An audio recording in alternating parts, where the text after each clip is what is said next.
to our church. Amen. Members, let me take this opportunity to welcome the Deputy Governor. Welcome so much, Reverend MUTUMA to the Meru County Assembly. Thank you. And the sectional members of the committee and the members of the further states and all other distinguished guests feel very much welcome to this committee meeting. Members, I want to begin by introducing myself. My name is Honorable Basheri Mudhuri. I'm the chairperson of the committee, and we'll take this real opportunity to be able to deliberate the things that are with us this morning. I want to ask my vice chair to introduce himself and also introduce other members of the panel. Thank you so much. Thank you very much, Chair.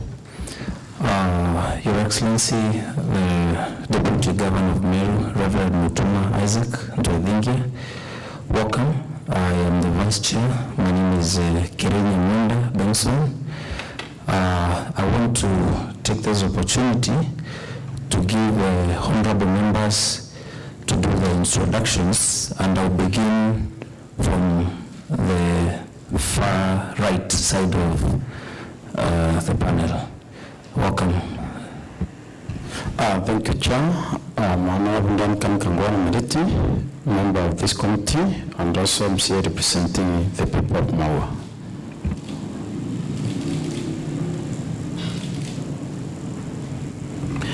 Good morning. My name is Kioto, DMK, MCA Bogota West and the Minority Whip, and I friend to the committee.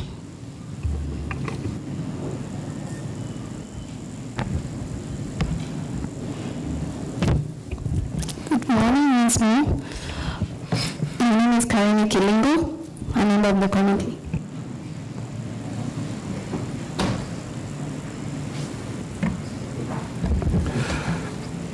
Good morning, members. My name is Stephen Gakula Nchebere. I'm a member of this committee. Good morning, everyone. And I'm Martin Kimavi, a member of the committee, and I represent Timowand. Good morning, members. I'm Patrick MUTUMA, MCA Kisimawand, and a member of the committee. Good morning. My name is Patrick Adriman Tururu, representing the great people, Timor West. Good morning, everyone. My name is Frida Naito, specially elected by UDA and a member of the committee. Salam Butwa, nominated member by Mbas Party. Good morning. My name is Makena Mugaime, specially elected municipality. Good morning. My name is Mande Billy, representing the people of Akedewan and the Lino Minority Party. Good morning. I'm Ali Manda, representing Jawad and the Deputy Speaker of this County Assembly. I'm Godwin Mutende, representing the people of Gojo West. Thank you, honorable members. Now I want to give this opportunity to members of staff that have joined this conversation, and I want to begin from back.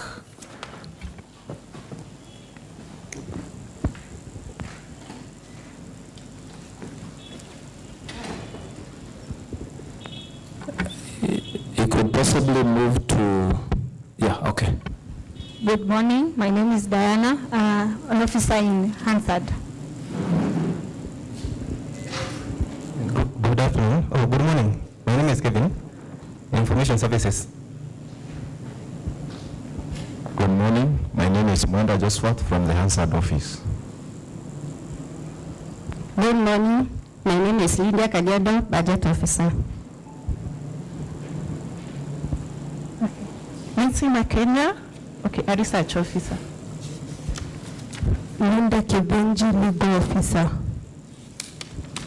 My name is Kahodo Ahome from the Legal Office. Thank you very much. From this bench, give the opportunity now to our clerk to introduce herself. Good morning, everyone. My name is Terry. I'm the committee clerk for this committee. And another legal officer on my right. Good morning, everyone. My name is Baptista Moreki, Deputy Director, Legal Services. Now, Chair, kindly take us through the next phase. Thank you so much, Vice Chair. At this juncture, I would wish anybody who has some interests with the witness to be able to declare any interest that he or she might be having. Any interest, please? I will gladly be able to receive any interests.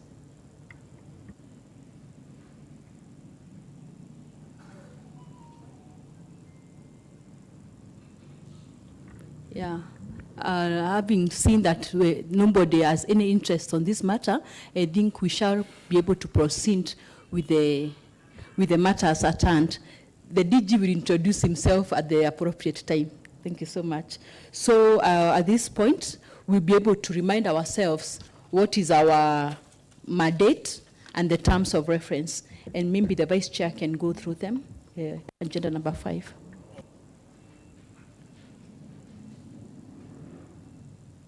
Thank you, Chair. Now, this committee draws its mandate in terms of reference. And now read, the Central Committee on Justice, Legal Affairs and Cohesion is established under the standing order number 190 of the County Assembly of Meru Standing Orders, with the mandate to, among other things, investigate, inquire into and report on all matters relating to intergovernmental relations and coordination, constitutional affairs, the administration of law and justice, ethics, and good governance, integrity and anti-corruption measures, and protection of human rights, civic education, and ward fora. All matters relating to participation of communities in governance at the local level, including measures being taken to develop administrative capacity to ensure citizen participation.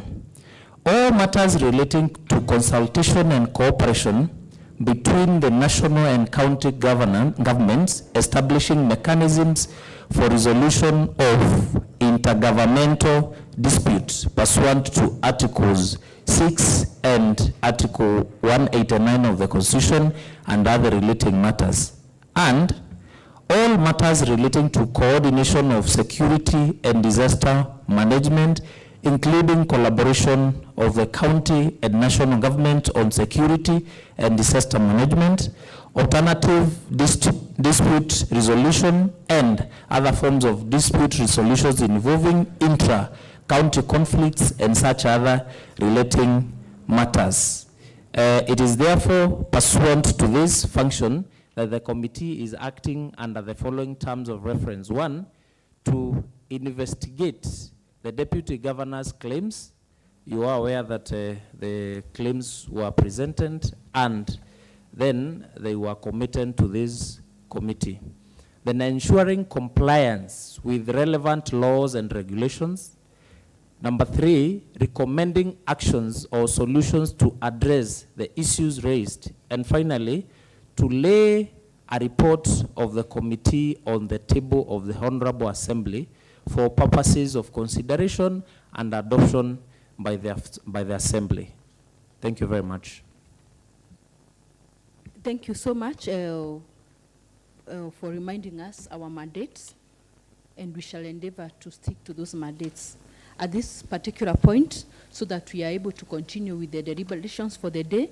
I will now request the legal counsel and the Minister of Oath to the witness, His Excellency the Governor of Meru, Deputy Governor of Meru, to be able to administer the oath appropriately. Thank you.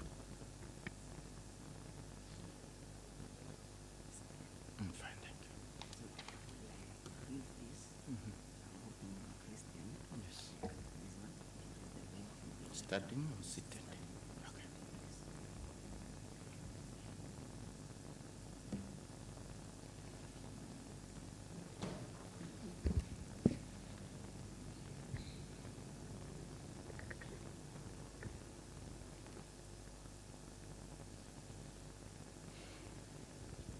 I,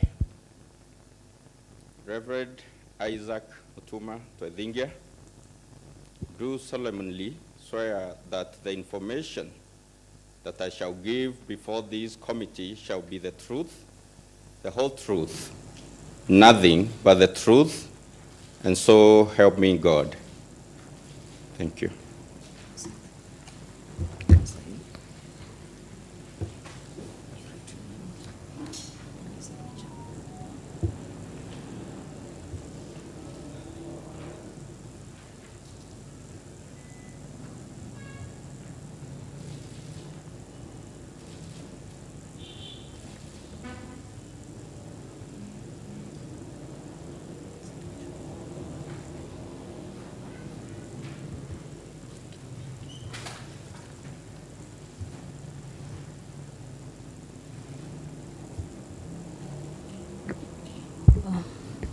Thank you so much, and thank you, DG, for taking the oath. Thank you so much.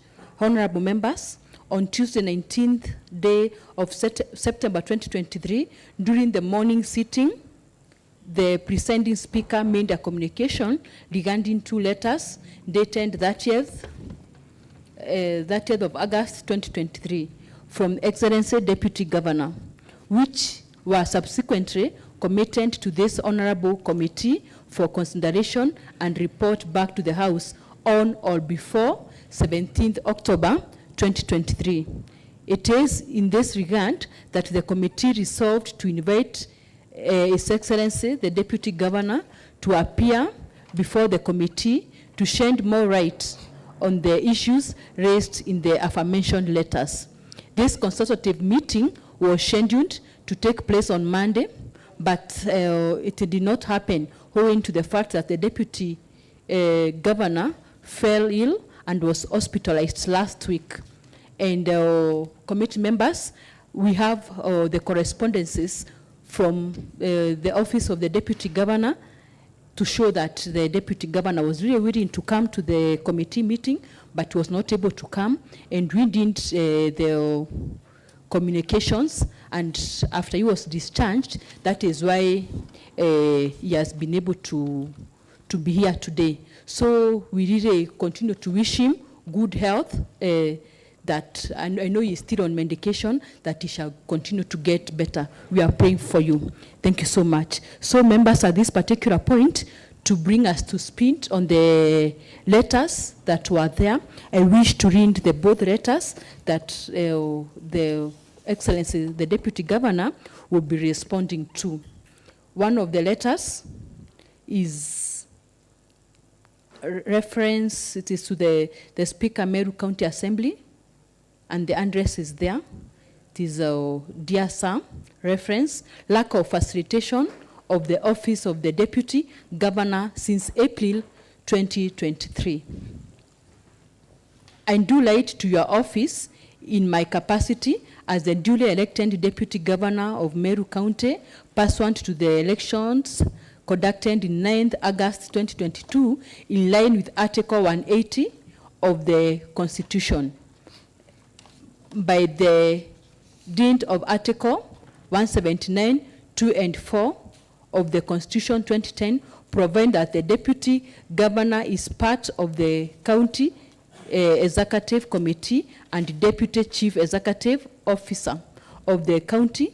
Further, his or her duties have been provided for the County Government Act number 17 of 2012. I wish to convey to your office and this honorable house, my office is not being well facilitated, operating with zero budget, and continuously forced to go out of my way to ensure smooth running of the office. By this honorable house passing a budget vote for all offices is to ensure smooth running of the offices and perform all duties without hindrance. Since the County Assembly by law is mandated to oversight the County Executive, I hereby write to this honorable house through your office to seek clarity whether the office of the Deputy Governor is entitled to any facilitation and seek indulgence to ensure such facilitation is accorded timely and adequately. Looking forward to your positive response on the way forward. Yours faithfully, Reverend MUTUMA Twedhinkia. This is a letter that was received on 30th August 2023. That is one of the letters. I'll ask my vice here to read the second letter so that the DG can also confirm if he wrote those letters. Thank you, Chair. Now, the second letter it is sent to the Speaker, Meru County Assembly. The address is there. Dear Sir, the failure to be invited for Meru County Executive Cabinet meetings and or any other official events. That's the second letter, and it reads, the above matter refers to, I do write to your office in my capacity as the duly elected Deputy Governor of Meru County, pursuant to the elections conducted on 9th August 2022, and in line with Article 180 of the Constitution, by dint of Article 179(2) of the Constitution, I do qualify as a substantive member of the County Executive Committee, thus by law authorized to attend to all its meetings. The law provides the manner and who should send out such invite, of which I can attest the last such invite was on 29th May 2023. I am reliably informed that Meru County Executive Cabinet meetings have been ongoing without officially being invited or made aware. All previous meetings which I had been invited earlier, I ensured that I attended them religiously and faithfully without failure. Efforts to seek explanation from Office of the County Secretary have not borne any fruits, and as such, I have been left in the dark. By way of this letter is therefore to convey my frustration to attend cabinet meetings and or any other official meetings and seek the House indulgence. Looking forward to your timely response on way forward. Yours faithfully, Reverend MUTUMA Twedhinkia, Deputy Governor, County Government of Meru. That's the second letter, honorable members. Thank you so much, Vice Chair, for reading for us that letter. Maybe at this juncture, I would wish to know from the Deputy Governor, His Excellency, is that the right position of the letters? Are they the true letters? Thank you, Madam Chair. Yes, those are my documents, and that's the right study as at now. Thank you so much. Maybe at this particular point, you can be able to introduce yourself and also be able to shed more light concerning the letters as they have been lent to us.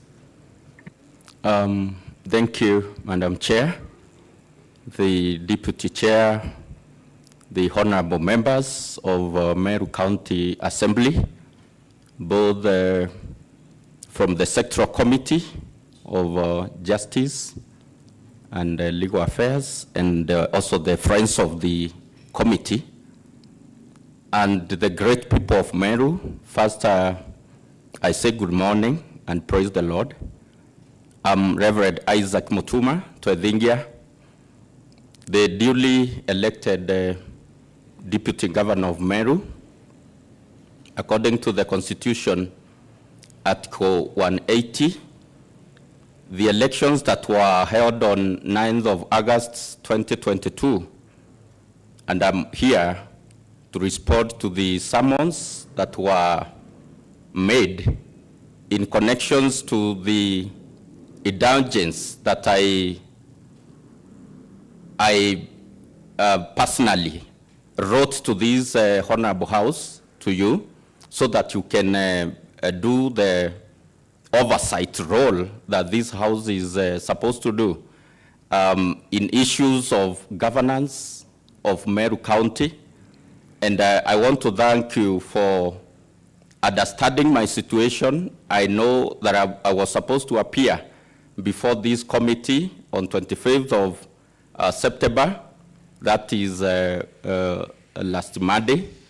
But because of my state of health, I was taken ill and admitted to Karen Hospital.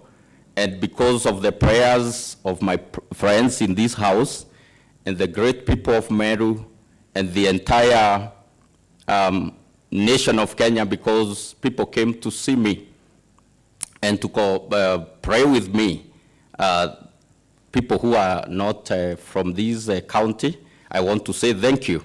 And today I'm here so that I may share issues that are affecting the effectiveness, the efficiency of service delivery to the people of Meru. Thank you, Madam Chair.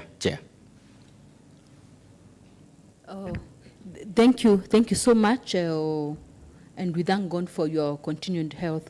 Maybe at this particular point, I would wish you to continue to shed more light on the letters, and we first begin with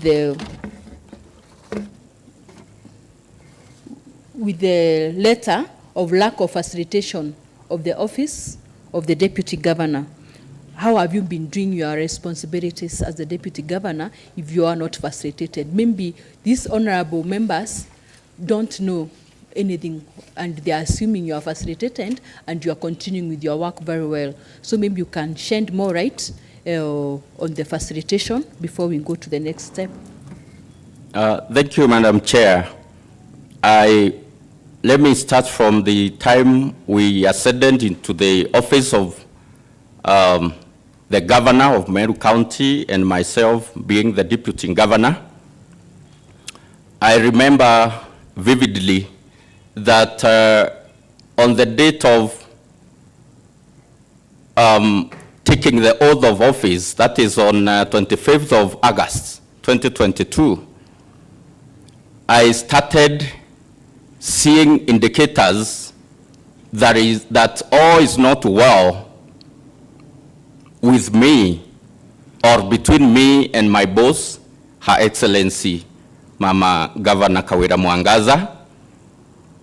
This happened when we were inviting guests to attend to the luncheon on the inauguration day. I felt left out.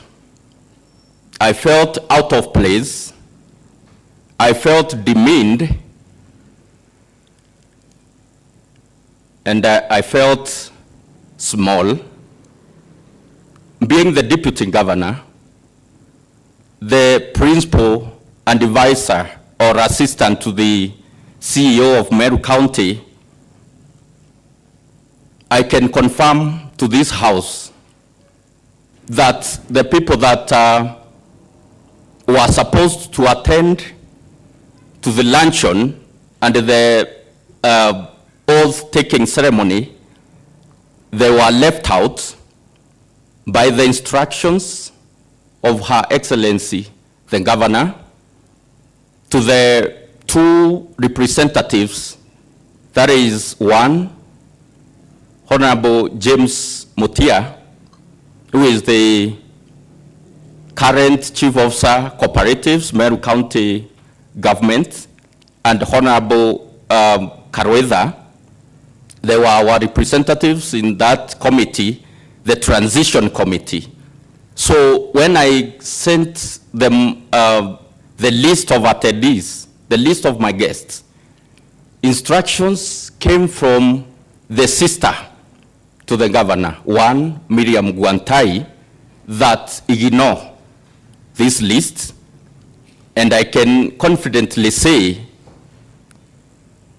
that is when I knew that all is not well with me and also with the people of Meru. We continued, and I decided that let my family members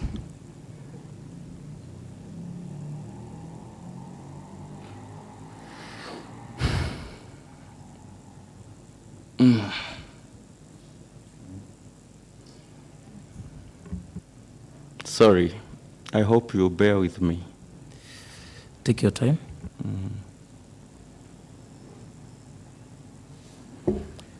Madam Chair, when you see a Meru man getting overwhelmed with emotions, it has not been easy. It has been a 1 year tough one for me. Yes, I decided let my people, my family and friends and my former colleagues just attend the ceremony at Kinoru National Stadium and leave at that, because you confirm from one Honorable Karweza, because she is the one who received the instructions. In fact, she didn't share with me at that time because she assumed I'm part of the executive that should be deciding on how things should be done at that level of the government. So it's late I came to know that the people that I had proposed to attend the luncheon were not invited because of the instructions. Moving forward, we continued with constrained relationship with my boss, myself trying to be a good deputy governor, trying to be an official deputy governor, and to play my role according to the Constitution that I should play.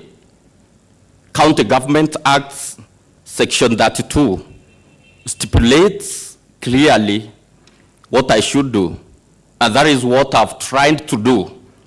But I can confirm to this House, it has been a total rejection by my own boss, by the executive, the CEO of Meru County Government, the person who should be close to her to help her run the government, to implement the development agenda, the dream that we had, the dream that we have in our manifesto, have been totally locked out, ignored, and I can say rejected by my own boss, up to the point in the beginning, the CEC Finance and the former Chief Officer Finance, Mr. Mwenda and Madam Kadhono, they tried to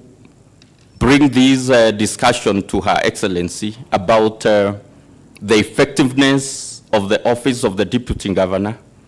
How do we facilitate? How do we make the office of the Deputy Governor efficient?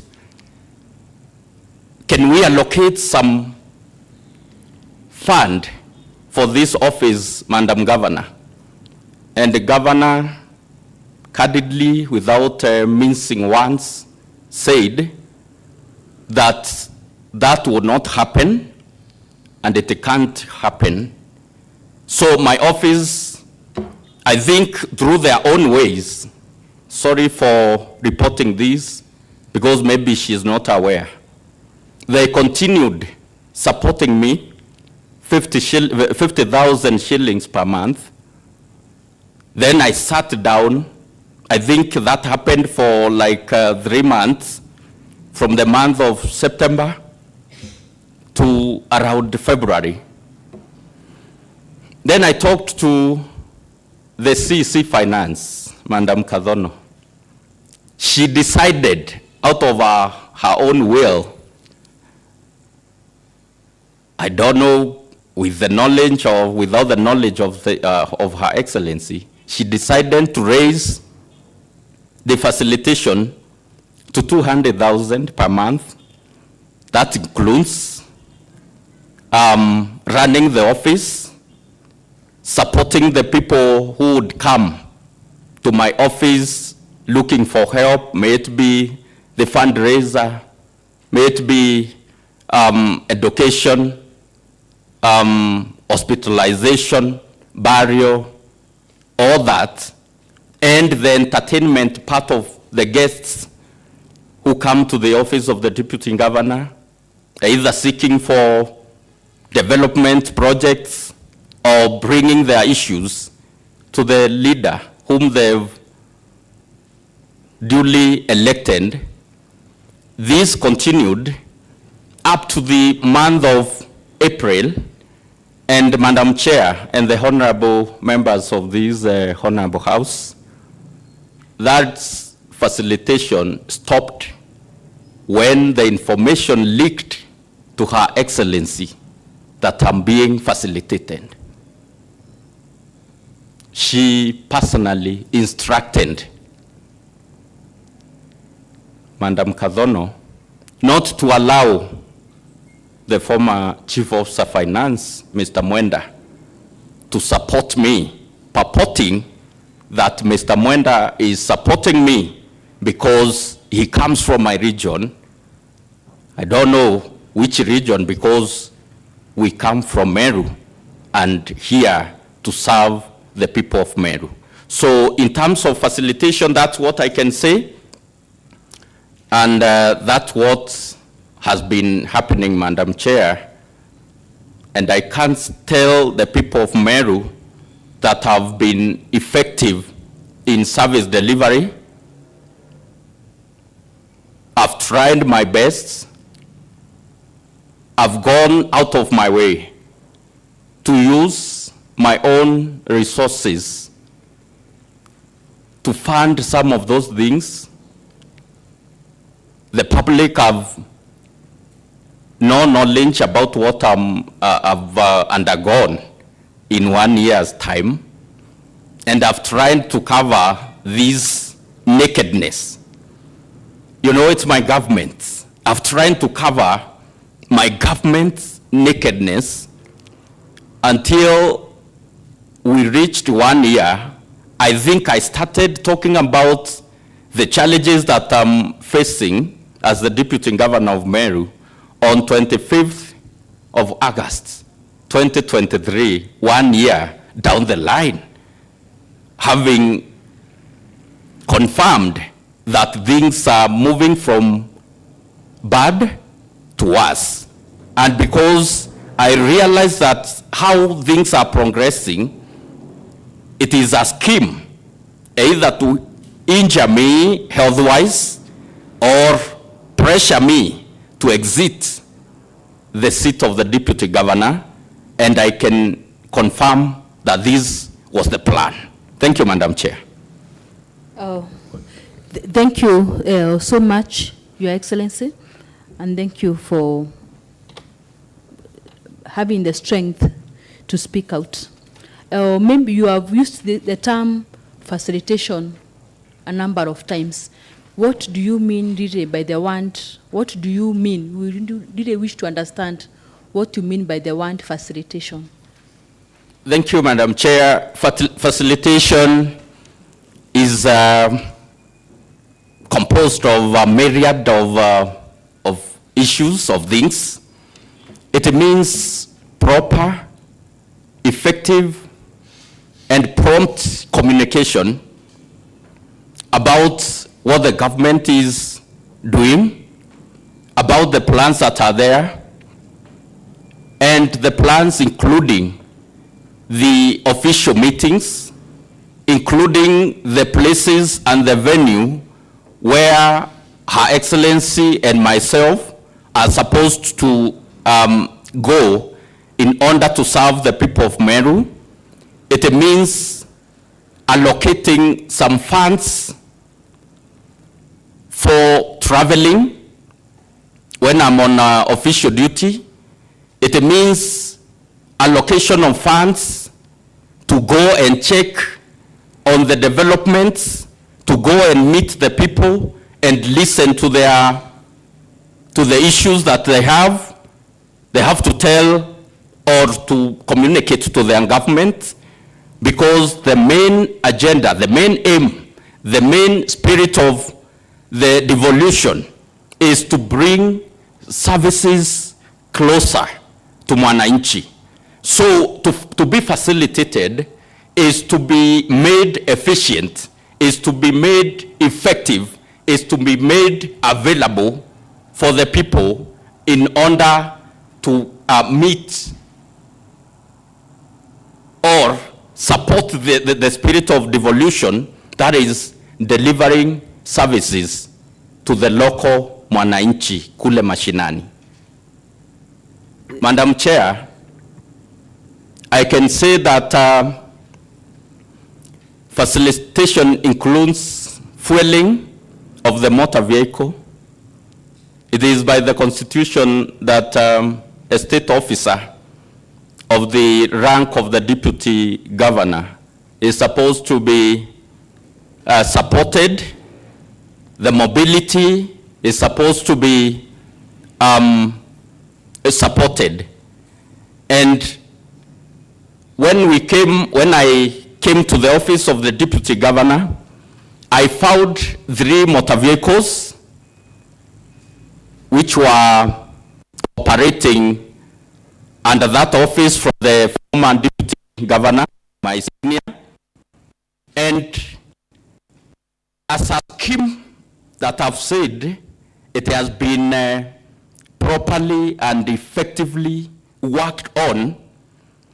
Madam Governor instructed that the vehicle that were operating under the office of the governor, the 2 vehicles, to be withdrawn immediately. One was taken to the Department of Water, and the other one was taken by the political advisor of the governor. That means when I'm going out for whatever reason, for whatever purpose, whether I'm going to the ground to check on the development projects that we are implementing as Meru County government, whether I'm meeting the development partners out there, it means I'll use one vehicle, meaning I'll only go with the driver, with the security, and nobody else. The 2 extra vehicles were used by my personal assistant, the media people, the cameramen, and the protocol people. Madam Chair, that is total incapacitation of the office of the deputy governor. That is why I'm saying I've tried my best to work under those uncomfortable, unsupportive, and kind environment, but I've tried my best, to put a very brave face for the purposes of running the government, for the purposes of covering the shame, and for the purposes of keeping the people of Meru united and supporting the government of the day until now, when things went out of hands. And that is why I'm here to share, because the wise man said, a problem shared is halfway solved. So I hope by sharing this, we are going to solve some of the issues that are affecting the governance in Meru County and promote service delivery to the people of Meru. Thank you, Madam Chair. Thank you. Thank you so much, Your Excellency, and thank you for shedding light on that. Maybe you have mentioned one instance, or rather 2 instances, where you are not facilitated, one of them being the inauguration ceremony, where your friends, your supporters were not able to attend the inauguration ceremony. You have also mentioned an instance of where some vehicles, 2 vehicles that were in your department were withdrawn from your department.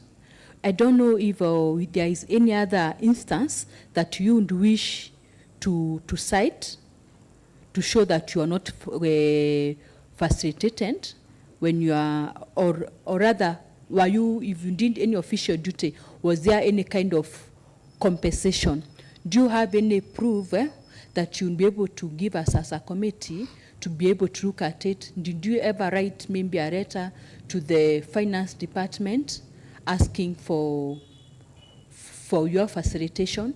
Because you know, as a government officer, as you have rightly put it, you know your roles, and some of the roles that you have as a public servant, you need to be facilitated to be able to do your mandate. So do you have any other instance apart from that you can be able to tell this committee, and do you have any other proof to show that you asked for facilitation that was not done? Thank you, Madam Chair. And just try to be brief because we have several issues. Okay, Madam Chair, I will. But when I'm overwhelmed by emotions, allow me to settle down, because I'm not supposed to shed tears in front of the public. Thank you, Madam Chair. Yes, there are many instances where I have not been facilitated. And when I mean facilitation, I don't only mean financial facilitation.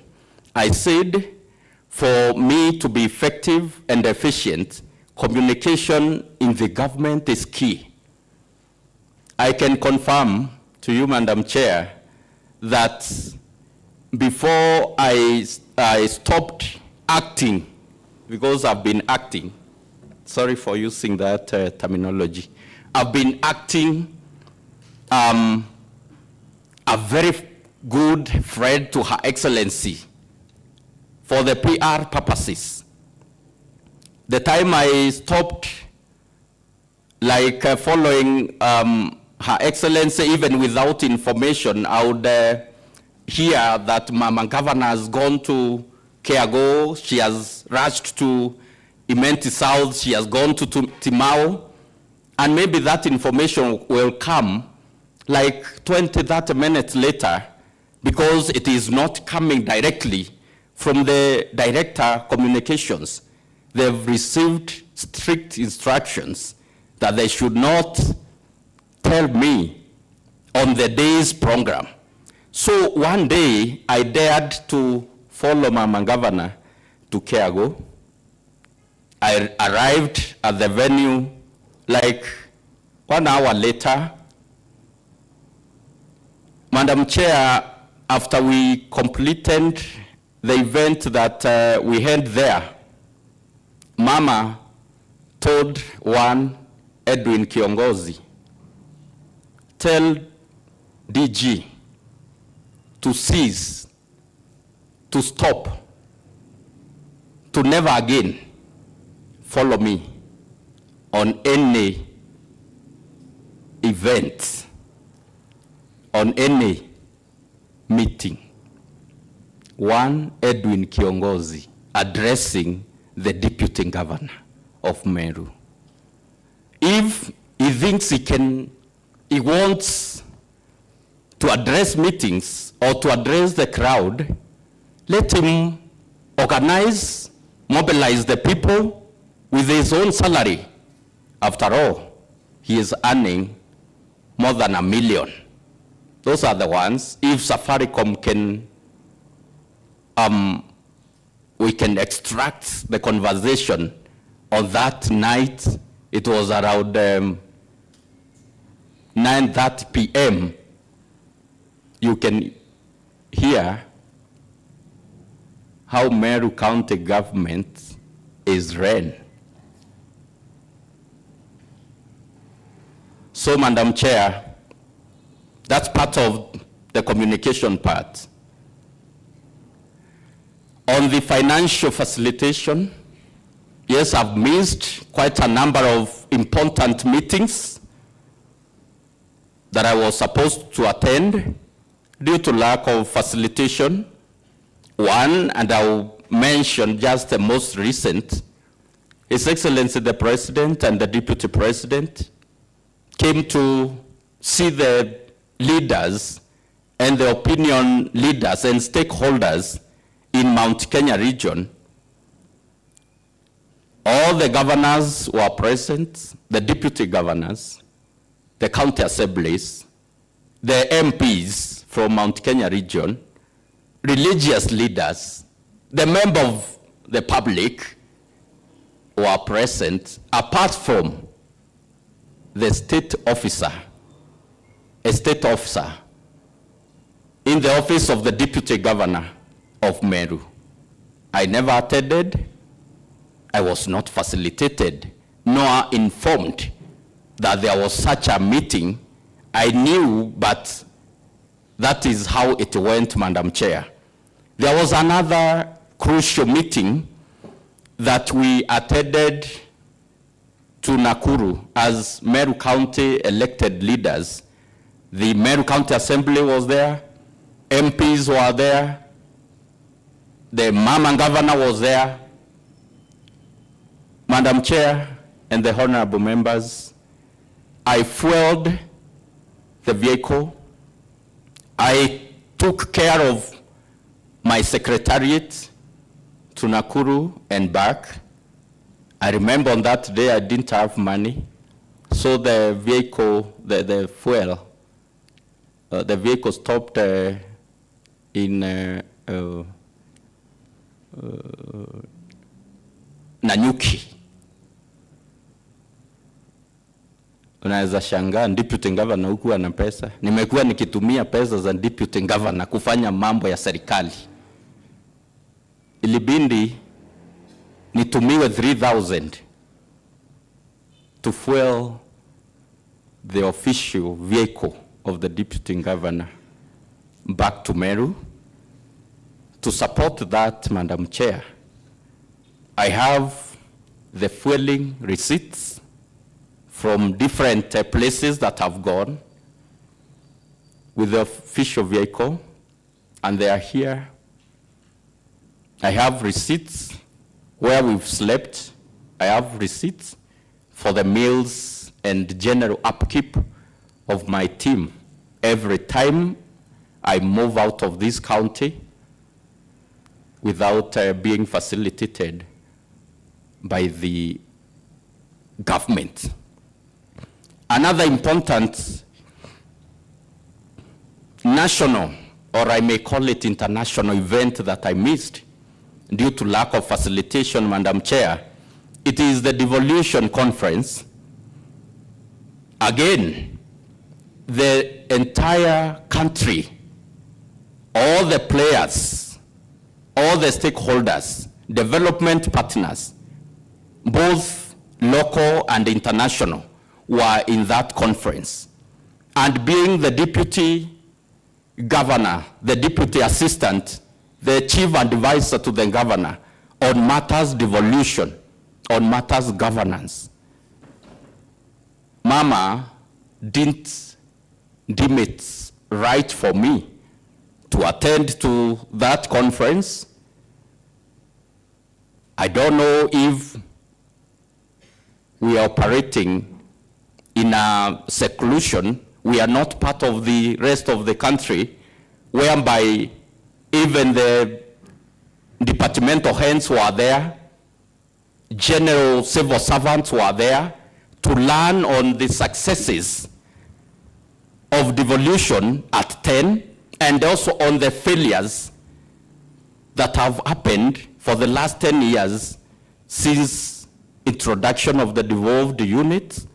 So as the deputy governor of Meru, I can't lie to you that I can tell you about the successes that were demonstrated in that conference, all the failures that were demonstrated in that conference, all the opportunities that are there for the devolved units that we can grab, that we can seize the moment, that we can maximize on about the development partners and the areas that we need to improve as Meru County government.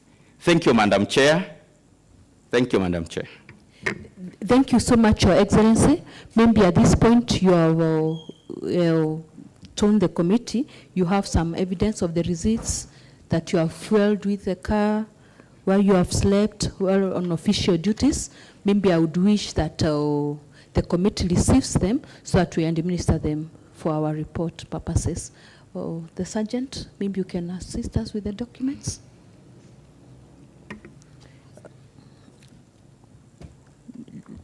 Let's give the... Are they being received in bits or because all the evidence is here? I think we receive them as they come.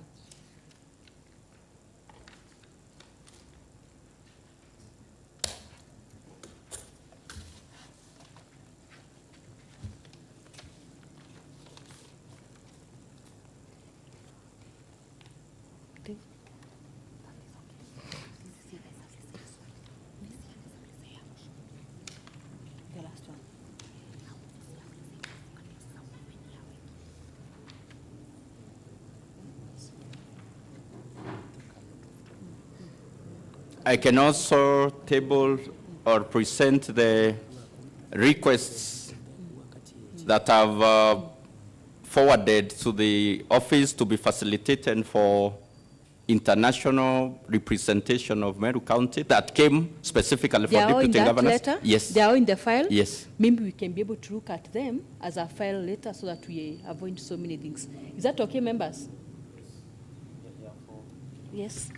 I think just for guidance, to avoid taking much time, I would wish that we finish and then we receive all the document once we are done, because it will take time from getting them out of the file. So maybe we can get them as a bulk once done. Thank you. Thank you so much. And thank you for that information. So maybe lastly, before I give the members, if they will be having any question in regards to the letter number 1 that we are still discussing, I would wish to know, Your Excellency, are there any implications on lack of facilitation from your office? And on the same note, if you have your staff, are they facilitated? Are they not facilitated? Thank you. Okay, I'm laughing instead of crying. Again, this self-comforting. Of course, there are very bad effects, very negative, on the general warfare of the people of Meru. It's not about, this is not done to an individual. It is not done to the person of the Deputy Governor, Isaac. It is done to the people of Meru, because the people of Meru voted us in, myself and Her Excellency, the Governor, so that we could serve them, so that we can transform their lives, so that we can bring developments to the Mwananchi, Madam Chair. And by lack of facilitation, it means I'm limited to do that which I'm mandated to do by the Constitution of Kenya and by the County Government Act. First, my relationship with the governor is constrained, meaning the role of being the chief advisor, the principal advisor to the governor, is not effective. Secondly, I'm supposed to attend to the people of Meru, go to where they are, because that is the spirit of devolution, attend to the public participation when deciding on the development projects to be implemented in Meru County, whatever corner of this county. I'm not able to efficiently and effectively attend to those functions because of, one, lack of communication. Madam Chair, there are many things that we are left behind from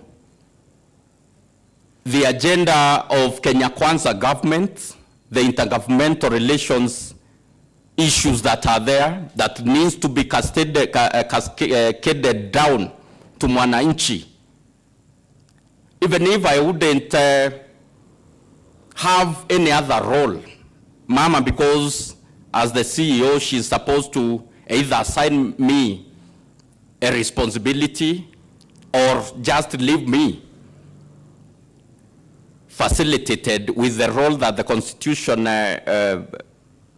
talks about advising. We have so many areas, so many policy issues from the national government that I can go to mashinani and tell the people of Meru on the opportunities that are there. If I was facilitated, Madam Chair, leave about the issues of the county government. Maybe Mama is sufficient by herself to execute the entire mandate. I can take the responsibility as the deputy governor to bring this information to the people of Meru about the Hustler Fund to the young people, about the Wezo Fund to the young people, about the climate change, the opportunities in climate change, planting trees, and earning carbon credit. How is it called? Yes, carbon credit. The blue economy, those opportunities are there. On opportunities that are there on online business opportunities, the national government is launching daily the internet in our towns and cities so that the young people can maximize, can seize the opportunities that are there online. The business opportunities, the Talanta Hela opportunity, Madam Chair. There is a lot to do. Imagine I was just given fuel to go to Betty in Imenti South, to go to Kwamadhagiro in Bori, to go to Kisimani in Negembe South, to go to Domoru in Negembe North constituency, to go to Lekiau in Negembe Central.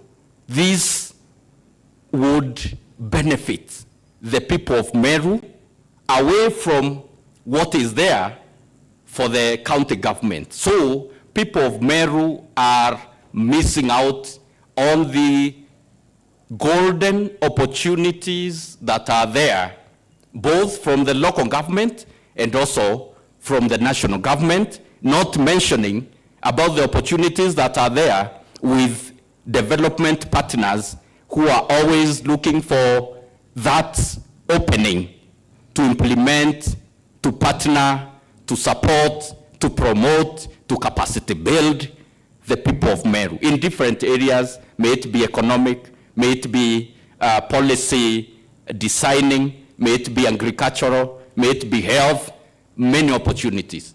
And because I'm not facilitated, the people of Meru are missing on all those, Madam Chair. Thank you. Thank you so much. I will now ask one or two members who have any question to be able to ask. I can see Mheshimiwa Mbioki and Mheshimiwa Ntururu want to raise something, and in your seniority, Mheshimiwa Mbioki, what do you have to tell us? Thank you, Chair. His Excellency the Deputy Governor, if you look at our Constitution, Article 179, sub Article 2, the county deputy governor is a substantive member of the executive committee. And in your letter, you have really stated that the last meeting you attended was on 29th of May. So in the previous meetings that you attended, were you invited in the meetings and only in the communication? Thank you, sir. Thank you so much, the DG.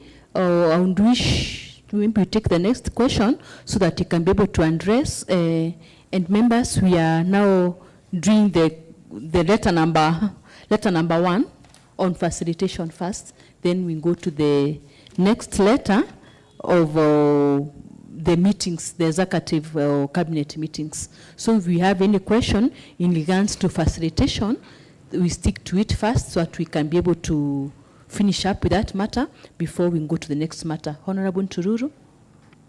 Thank you, Madam Chair. And Your Excellency, or rather the clarification that I might need to, and also the members of this committee, you talked about a resident of Meru County, one by the name Edwin Kiongozi, and it would be prudent if we as the members of the committee get to know, do you get the instructions, or rather, is Edwin Kiongozi a communication officer in the office of the governor that is supposed to deliver a message for you from the governor so as to tell you not to attend any function of the county government? Or is he an employee who is supposed to be giving you directions on which event to attend, or rather which not to attend? And how is that functional? Or is there any arrangement that has been made so that you can be receiving instructions from, no, we don't know, in your capacity? If also you can substantiate, or rather tell the committee, is he an employee of the county government, or where does he get the authority and the mandate to direct you on such a matter? Thank you, Madam Chair.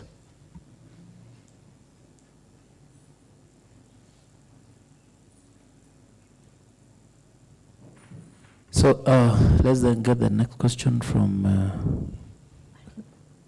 Ali. Thank you, Honorable Vice Chair. Is a concern or a rumor that was going on that the official residence of the Deputy Governor was disconnected of water and electricity. Now, His Excellency the Deputy Governor, I would like you to address that and tell us how true is that.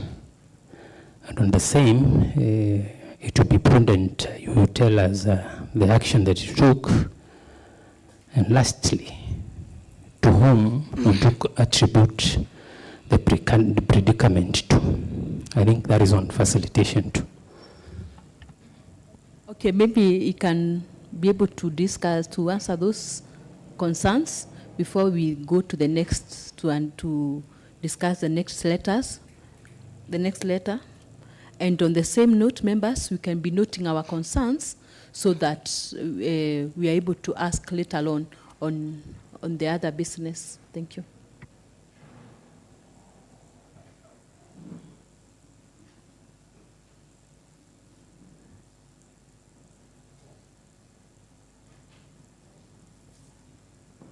I respond, Madam Chair. Yeah. Thank you, Madam Chair, and the honorable members. Honorable MM, our senior member, has inquired on the lack of invitation to attend. Sorry, DG. Yes. You stand guided that you will answer that question once we touch on the second letter, because the second letter is the one that addresses the matter of failure to be invited. So So I hope you stand guided on that. Okay, Deputy Chair. Thank you, Madam Chair. I will now answer the concern raised by one Honorable Tururu about who is Edwin Kiongozi,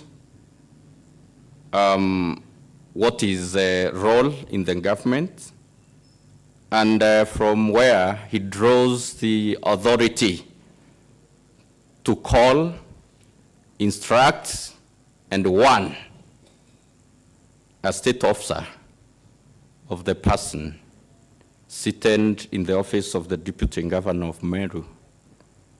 Madam Chair, I will answer in the simplest manner possible.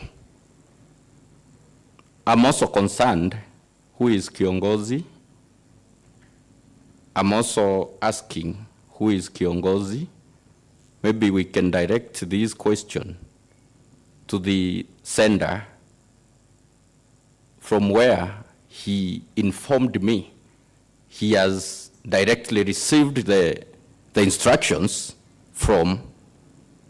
Madam Chair, if you would invite the sender here to come and shed more light, or Kiongozi himself, maybe he could be an employee of Meru County government or above the Deputy Governor. You know, I can only receive love orders from the governor and none other apart from the governor in this county. The rest, I can only be served with information. I can receive orders from this county assembly, but in terms of executive leadership, it is only the governor who can give me orders or instruct me on what to do. The rest are the junior officers from the county secretary downwards. They can only communicate to me. So let me assume this Kiongozi was communicating to me, but having received instructions. But I don't know of any appointment for Kiongozi to serve in whatever capacity in Meru County. So that is what I would take it. But we've all seen him again insulting, castigating, using demeaning language to me, and you can bet whose mouthpiece he is, and I can guess that he is the mouthpiece of the CEO of Meru County government. It's unfortunate. Thank you, Madam Chair. About Honorable Ali, you've talked about disconnection of water, electricity, and other amenities around the residence of the Deputy Governor. And you wanted to know if it's true that electricity and water was disconnected. You know, it's like I got used to these frustrations and pain until it became part of me. So this has happened many times, Madam Chair. The disconnection of the power, the lack of water at the residence. We've lost foodstuffs that are in the fridges and the freezers, destroyed electrical gadgets. And it has been like a game. You'll be in darkness for 1 week, and the other week disconnected. And at the residence, there is a big generator that is installed to facilitate the efficiency of the service of the Deputy Governor to the people of Meru. And those are among the privileges that are given by the Constitution to the Deputy Governor. But the generator, Madam Chair, I tried to fuel it. It can only run when 500 liters of fuel is sunk there. So you can guess the amount of money. Maybe you can cough like 100,000 to run the generator. And the government, the county government that installed the machine there, they've never followed up to check and to ensure that the machine is functional by the way of fueling the generator. It is there. You can go there right away and check. The generator is at the residence, but without fuel. Thank you. Have you communicated to the relevant offices in regards to disconnection of the Kenya Power and also maybe the generator, the relevant offices that are supposed to do that work? Yes, on this, I won't admit that I personally have communicated. It has been solved by my PA, personal assistant. He has been reaching out to the Kenya Power and Lighting Company, Meru. And because I don't know how they operate, they connect the power when they think it is okay for them or from whoever who instruct them. When they deem that it is okay, now this is a punishment enough, you can now connect back the light. Thank you. Thank you so much. Madam Chair, sorry. I can say that lack of electricity, we all know the importance of electricity. It is part of the security. Electricity is part of my security at the residence. Part of the enabler for me to serve the people of Meru. Because if I was to wake up at 3 a.m. to prepare and document, and I don't have the power, if you wanted to give me a call and I don't have the electricity as the residence, and you find my phone is off, it means efficiency for the Deputy Governor of Meru is not there. So I can say that my security, in a way, is also jeopardized. And I can say my life, it has risk. And we need also to entertain this discussion on the way forward. Thank you, Madam Chair. Thank you so much, Your Excellency. I think that's a matter that as a committee we shall be trying to analyze if there could be any relationship between your relationship with the governor and also the facilitation on the Kenya Power, the generator, among other things. Those are some of the things we shall be trying to unfold. Members, I'm seeing we have our hands up. We have 3 members who want to raise, 4 members who want to raise questions. We have Honorable Kangwana, Honorable Frida, Honorable Gakure. Gakure raised his hand quite fast, but since we have our senior member, Honorable Kangwana, please ask, then we go to Honorable Frida, Honorable Gakure, then lastly but not least, I'll give honors from there. Thank you, and let's be brief. Thank you, Madam Chair. Mine is just a straightforward questions, 2 or 3, to our able Deputy Governor, Honorable Reverend Isaac MUTUMA. I want to ask our Deputy Governor whether because I've heard many things, first of all, I'm very sorry to hear that you are not aware of what you have been going through. We pity you so much, myself.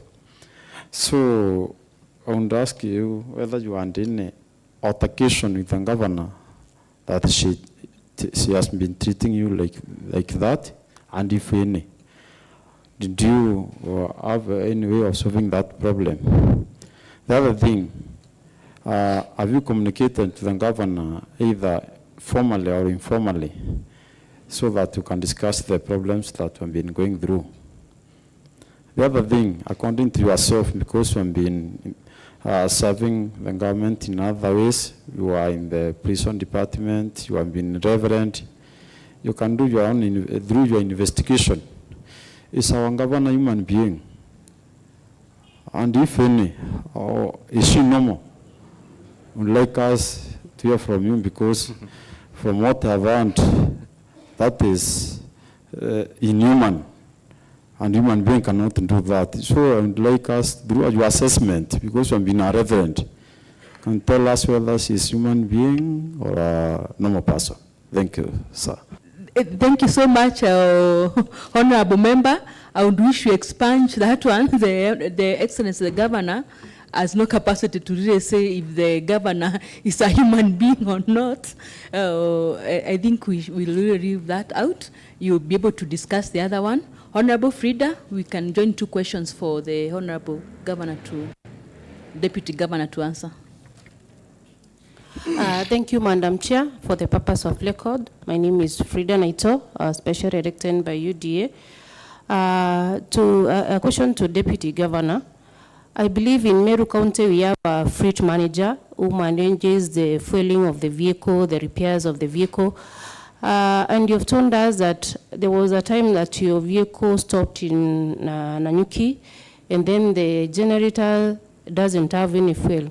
Have you at any time written a formal communication to him regarding the same, or was there any instructions that your vehicle should not be fueled? Thank you.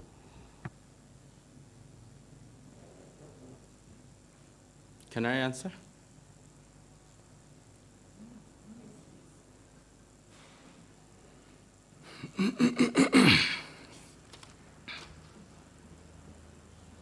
Thank you, Madam Chair. Once again,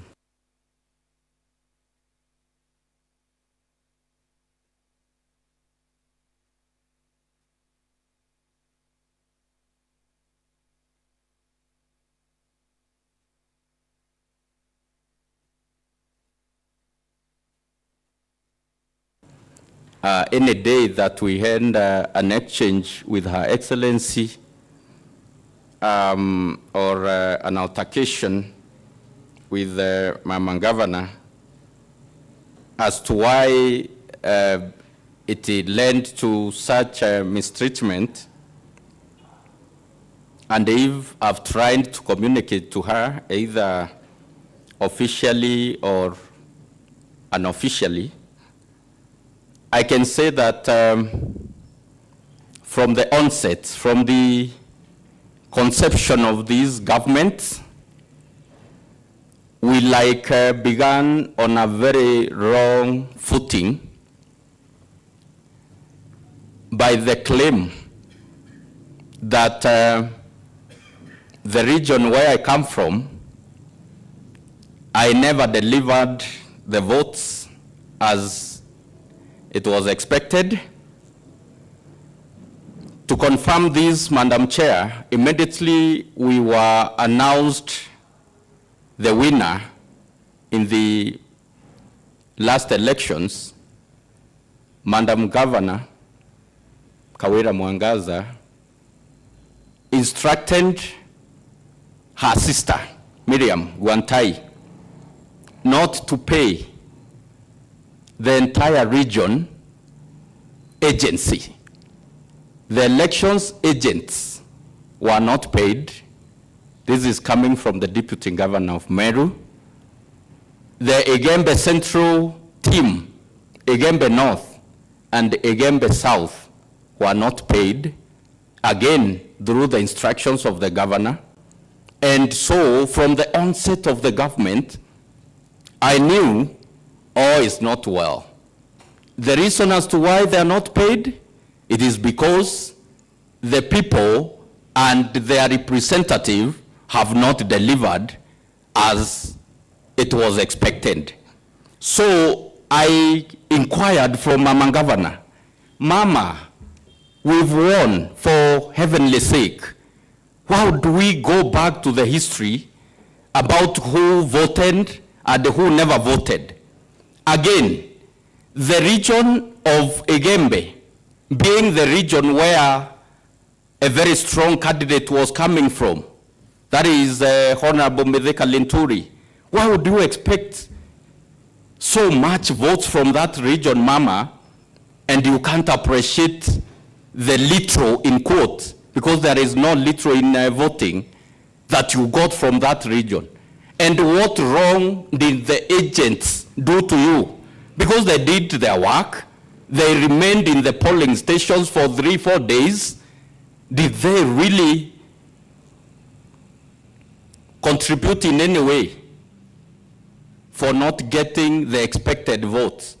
Mama told me, DG, once you start getting the salary, pay your people. I'm yet to pay my people. They've always called me because I was in charge of that region. They've always called me, DG, you called us, Igembe Central. You called us, Igembe North. You called us, Igembe South. When are you paying us? I've not managed to pay them because we had a budget for paying the people, but deliberately, out of impunity, those people are never paid. The only mistake, they never delivered, together with their representative, who is the deputy governor. So on those basis, yes, I called Mama, and I think that is the general genesis of our fall as the government. What other question did Kangwana ask? About the communications. We've been communicating, but the communication, of course, is not effective, because communication is where you receive the message, you synthesize, you act on the message, and that has not been happening in Meru. Is she normal? That one I was covered by the chair. I'm not in the status, in the capacity to talk about the normality and abnormality of anyone in Meru. I can only say thank you, Chair, for protecting me. Madam Frida Kabuae, Mheshimiwa, you've talked about the motor vehicle not being fueled for effective and efficiency. Yes, I've reached out to the fleet manager. You pushing me to say things that would victimize some of these officers. Let me not go to those lines. I've written a letter to the county secretary, and to the Nchambabidi, because the motor vehicle of the governor and the deputy governor are managed by the chief of staff. But the secretary would take us round and round. At times, we've bought fuel for the government vehicle with jerry cans and fueled the vehicle at home. I remember during the Kikoska period, you people, you are not around. My colleagues came to Meru. They are all giving me calls from every corner. They expect the deputy governor Meru County to host them, to entertain them, and to receive them in Meru. I prepared myself quickly, rushing to go and receive my colleagues, show them around and enjoy the beauty of Meru and the opportunities that are there for them to invest and enjoy tourism sites in Meru, and also promote what we do best, farming of miraa, tea, coffee. Dereva kugurumisha gari, nikamwambia sisongi ndugu. I wrote to Mama Governor, the message is here on WhatsApp. That was around saa moja. I wrote to her. No, first they called the Nchamba Bithi. The secretary told my driver, sijui kama ako around, that we have instructions that your vehicle should not be fueled by the county government. I wrote to Mama. She never responded. At around 3, nilitafuta gari ingine ya umuumu nikatoka nayo because I can't remain there at the residence waiting for the vehicle to be fueled. At 3, they went to the petrol station, wakanunua mafuta na mutungi, wakafuel gari at the residence, wakanikuta mahali nilikuwa huko nje. Nikinjifanya a very brave deputy governor of Meru, ready to entertain guests and receive them and show them around, you know, and display Meru as a great county that is guided by the spirit of constitution. That is what I've been doing, and I hope the people of Meru, if we don't deliver, they will not judge me harshly. I've given my best, and still, being the substantive deputy governor of Meru, I'm not giving up yet. I'm ready to continue doing my best to cover the nakedness of the government and serve the people of Meru. Thank you, Madam Chair. Thank you so much, and we salute you for protecting the government. You took the oath of office, and it entails doing exactly what you were able to do at that particular time. We salute you. Thank you so much. Honorable Gakule, you had something to say briefly, and Honorable Idili, you can also prepare yourself. Honorable Mutuma, I can see you from Kisima. Thank you. Thank you, Madam Chair. Your Excellency, the Deputy Governor, I have one question to ask you. Do you think failure to be invited by the to the executive meetings and the other meetings could be as a result of breaking down in the communication between you and Excellency the Governor? Could it be accidental, or was it something intention to exclude you from the meetings? Honorable Gakule, we agreed that the content of the second letter will be discussed once we are done with the first issue on facilitation. So the issue of failure to be invited in executive meetings will be handled after we fully do away with the first issue. So stand guided. The next question, please. Wanda Vile. Thank you, Chair. Your Excellency, the Deputy Governor, I think your staff is part of facilitation, and you needed to have staff so that you may deliver to the people of Meru.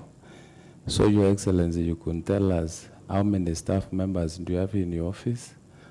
And still there was some information that were roaming around that the members of your staff resigned, because we saw the letters on social media that your staff members resigned. So maybe you can tell us whether they had notified you before the resignation, because we saw it in social media that they resigned. Secondly, there is a meeting.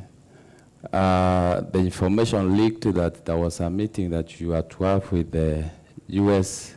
ambassador, and that meeting was cancelled overnight. So maybe you can tell us whether how was the meeting cancelled, and maybe whether it was out of not being facilitated, because we got to understand that it was a meeting that you are supposed to meet the U.S. ambassador and discuss matters development in Meru. Thank you. Thank you, Madam Chair. It is Mr. Chair now. Madam is out. I'm sorry. Thank you, Mr. Chair. Thank you, Minority Leader. I guide that we take the question from Patrick Mutuma, Honorable Patrick Mutuma, and then I think, I don't know who should close the questions on the matter of facilitation so that we can go to the next issue. So, Honorable Mutuma. Thank you, Chair. My name is Patrick Mutuma. My two questions have been covered by Mwenda Idhere, but I have another question. The Deputy Governor is entitled to a car loan of up to 15 million and a mortgage of up to 25 million. My question is this: have you received the mortgage and the car loan, Deputy Governor? Thank you. Thank you, Honorable Patrick Mutuma. Any other member wishing to ask a question? All right. Yes. Okay, my question goes direct to the budget. During budget making process, so a circular is sent to all the government entities, and your office is one of those. So I would like to know if at any point you received a circular indicating what you are indicating your budget, or so that you could provide your budget so that it could be included in the budget estimates, so that we can go back to maybe the reason to why you have not been receiving this facilitation in terms of finance. So we would like to know so that you can provide us with the information to help us know if the problem just started there. Specifically, did you provide estimate for your office? And how much in estimate did you provide? And if it attached to the governor's office, how much, maybe in percentage, or how much should be provided to your office? And my next question,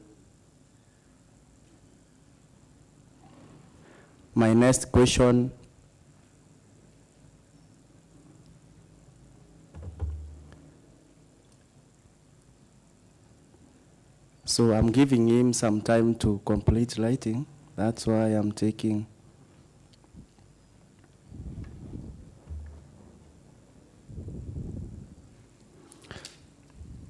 Yes, carry on. So my next question is, when such circumstances arise, to whom should you communicate, or to whom should you find a solution from?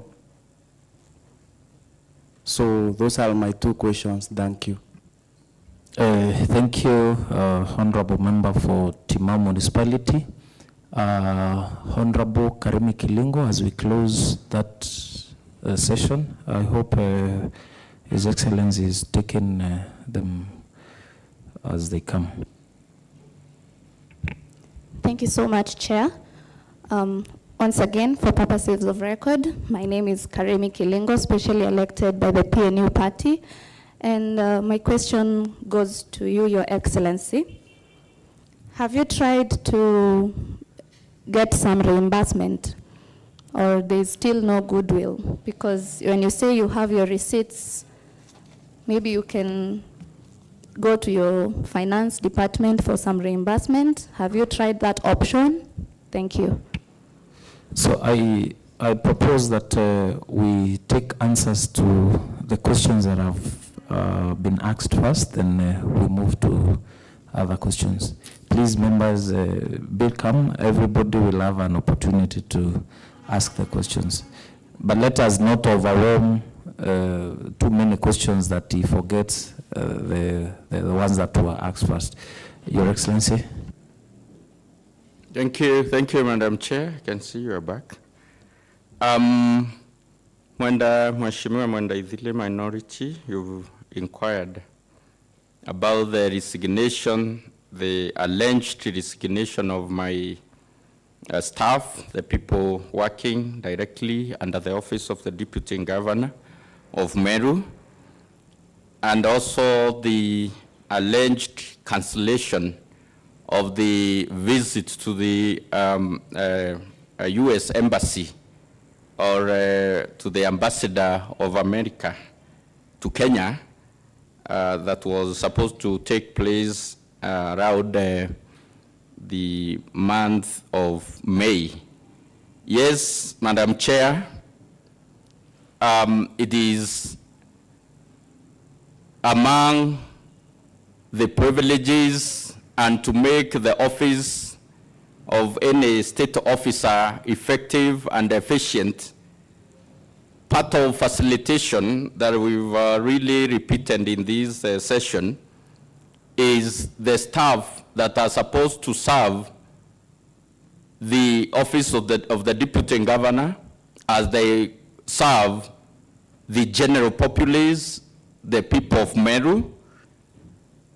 The office of the Governor, according to the circular, I believe it is the Council of Governors circular, and also the Salaries and Remuneration Commission have guided on the same, that the office of the Governor and the Governor should have some people, some staff working under them and serving them for efficiency and effectiveness.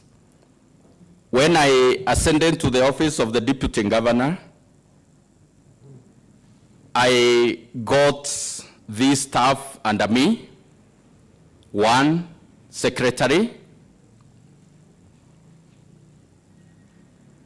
by the name Bahati Mwenda.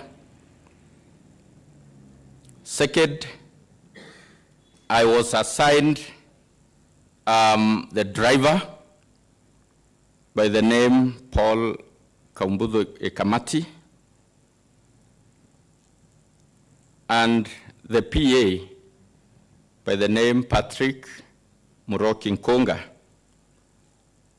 among other staff who are subordinates who serve at the residence as cooks, cleaners, garden boy, tea girl. So the main ones are these that we are discussing here. Madam Chair, in pursuit of the scheme that was there, I don't know if still it is there, but with this indulgence, I know it has been altered or halted. The secretary who was serving in my office was pressured until I was forced by circumstances to transfer that secretary. I won't put the blame that she was transferred. I'm personally the one who proposed to her that because of the issues that are going around this office, kindly move out of this office because of the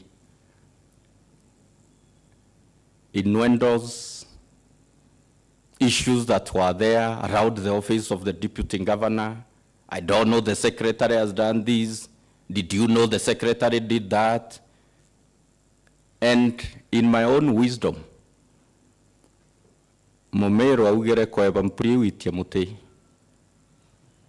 I sent my secretary to Maua town municipality. You want to correct that? No, not correct. So you could say loosely translated as, so that it goes on record. So do I translate that in English? If possible, kindly. No, I'm not able to translate that. Maybe the vice chair, you can try and translate that. His Excellency, repeat that. He will translate for us. But Madam Chair, in avoidance, I was avoiding to go head on with my boss. And in Meru community, there is a proverb in Kimeru that says, for you to, to Koevampuria, how do you put that? You must climb a tree. To avoid the rhino, because to avoid the rhino, you have to climb a tree. Exactly. Thank you. That is near you. So my climbing the tree that was near me is to send my secretary away to Maua. Finally, I don't know what followed because I didn't want to really follow up so much on what went on from there. She was dismissed from the service. Secondly, the driver by the name Paul Kamati. There are screenshots here. Those are personal communication with Mama Governor. She was communicating in the executive official WhatsApp platform that is comprised of Her Excellency, myself and the deputy, and the executive. Those are the CECs. She has screenshots many messages from other places and dropping them to that official platform, telling the members therein that look at the office of the deputy governor, what they are doing. And in connection to that, there are evidences here. All those documentations are here. In connection to that, I saw from the social media that my driver has resigned, having received the letter from the Chief of Staff that we appreciate receipt of your letter of resignation from the office of the Deputy Governor as the driver. We wish you well. We appreciate the time you've served with us. We wish you well for the future endeavor. The copy for that letter is here, the purported resignation. Then later, Madam Chair. Just yes, a minute. Okay. Maybe some clarification. You want to tell this committee that the Chief of Staff gave an appreciation letter to the driver before the driver wrote the letter? Madam Chair, I can't really state that with authority, but what he has told me off the camera is that he never wrote any resignation letter. So the purported, the alleged resignation is in the mind either of the Chief of Staff or of the boss, from whom, of course, all the staff are taking instructions from. The second person, Madam Chair, I'll tell you again that I've gone through difficult time. From the month of August, when we were elected, the rest of the team that myself and the office of the governor employed, they were employed on 29th, according to the appointment letters that were issued by the Chief of Staff. They were employed on 29th of August 2022, Madam Chair. But when I gave out, remitted the name of my would-be personal assistant, the name was declined. From August to around March 2023, I stayed with the PA without getting salary from the government. I was facilitating him again with my own salary. That is why I've repeated again and again that efficiency and effectiveness of the Deputy Governor of Meru up to this far, it is by God's grace that we've been able to do what we've done. The county secretary former saw the development and how things are going. One day, Mama Governor was not around. That is the time he instructed the Public Service Board, in the absence of the Chief of Staff, who had clear instructions from the governor not to take my PA, to employ my PA from the month of March. So from August, September, October, November, December, January, February, around 6 months, paying the PA with my own salary, giving him stipends, and, you know, supporting each other. When he got employed, he has received the salary for, I think, 4 months. Again, in June, the boss gave instructions to the former Human Resource Director, Mr. Morethi, struck out the name of the Deputy Governor's PA from the payroll, just like you did to the driver. And Morethi, being a man who is guided by the law and constitution of this country, he refused. In fact, he told the person who was giving those instructions that I need to hear from the governor herself, the authority, because those instructions were being given by the sister, Miriam, and the Chief of Staff. So the sister told Mr. Morethi that if you are not able to execute the instructions, then prepare to hand over and report to Timao Ward as a ward administrator in the month of June. Immediately, the lady who is there came in. She executed the instructions of striking out the name of my PA from the payroll, and from the month of July, I've been paying my PA again with my own salary, supporting him to support me, serve the people of Meru. So that is the short story of governance of Meru County. Thank you. Thank you so much. I think this was a bit touching for to most of us, the members. Can see Honorable Idili, you have something to say? And maybe we take a short time. Let me answer the issues about the visit to the ambassador. Yes, there was an arranged visit to the ambassador, American ambassador to Kenya. Initially, it is Her Excellency, the governor, who was supposed to attend to that meeting, and due to her tight schedules, Mama was not able to go, and she instructed me to lead the county delegation of the top county government officials, including the county secretary, to the office of the ambassador of America to Kenya. Madam Chair, the cancellation of the visit of the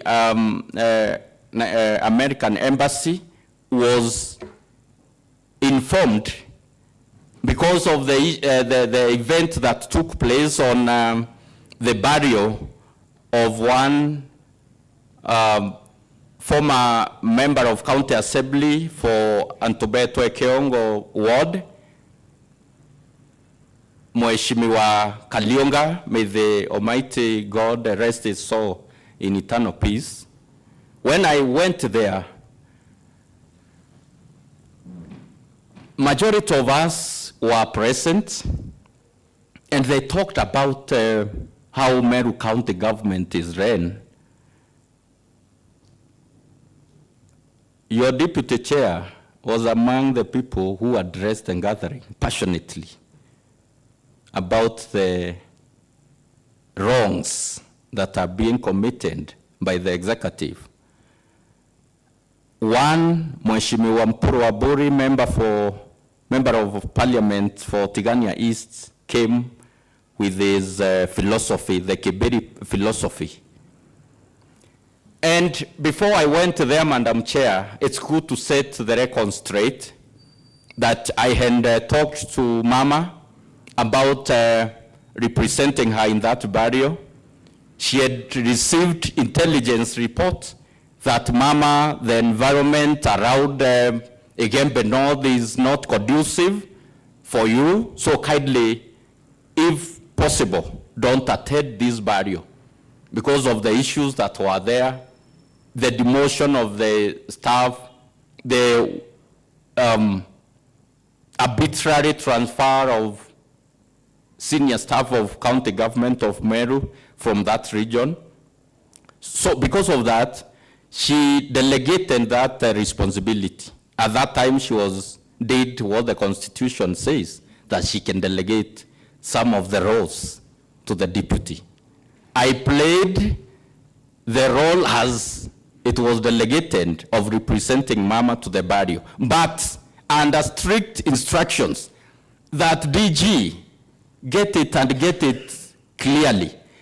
When you go there, don't mention the name Governor Mama in that burial, because people would boo. People are going to make noise, and the shame is going to get back to me. As much as I've avoided to attend the burial, you are going to tarnish my name. So talk about yourself, talk about the issues of the government, but mention not the name Governor Mama. I heeded to the instructions strictly. Madam Chair, my background is that of a disciplined officer. Again, I'm a clergy with the Methodist Church in Kenya. Again, I've done forensic psychology and criminology. I can learn what is not told. I can also get the nonverbal cues. I can tell you what you've not said with your mouth. So I went there, and to avoid putting Mama in a hard situation, and having received those instructions, all the people spoke. The Mheshimiwa Mpuru brought the Kiberi philosophy, and people cheered him. They celebrated. When I stood to speak, I only focused on eulogizing the fallen hero, Mheshimiwa Kalionga. I told the people around the agenda that we are implementing as county government of Meru. I told them what we are doing with the current budget, and I avoided responding to the issues that were raised by both the members of County Assembly and also members of National Assembly. And when I came back, Madam Chair, it is when the vehicle was withdrawn the following Monday, because it was on a Saturday, the following Monday, my vehicle was withdrawn.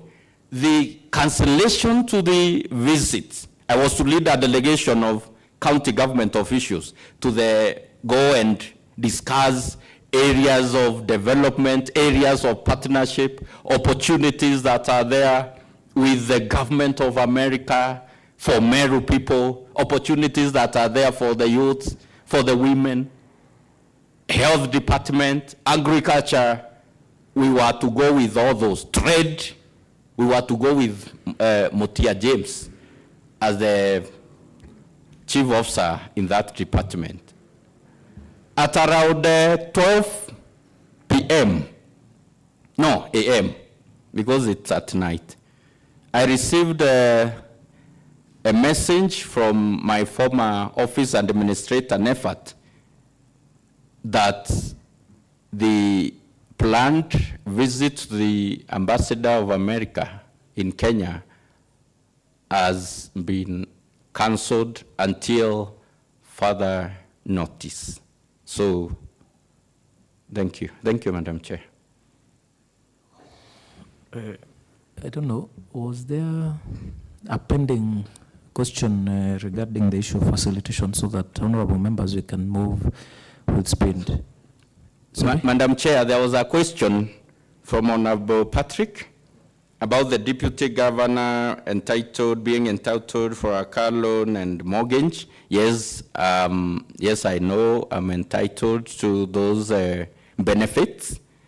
I won't incriminate anybody. I don't tell lies. I don't talk lies. I'm a Christian and of reputation. I'm a minister.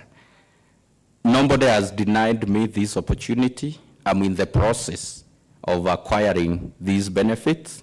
Thank you, Mheshimiwa Patrick, for the concern. Mama has not really indulged herself with this, and nothing has prevented me from benefiting from this facility. The Mheshimiwa also talked about budgetary making process, circular sent. These are things that are done at the closed chests of Her Excellency. You may think that the way the Constitution or Public Finance Act state is followed in Meru, some of these things, we leave them in books and do what we think is good for us. And so I've never seen these circulars. And even the time that I used to be invited in the cabinet meetings, I can confirm to you that there are no serious engagements. It's a one lady show. She'll tell you what to do in each department. She'll instruct on what to be done.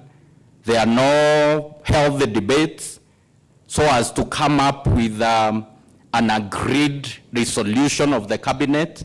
She will push things to her direction, the way she wants things done.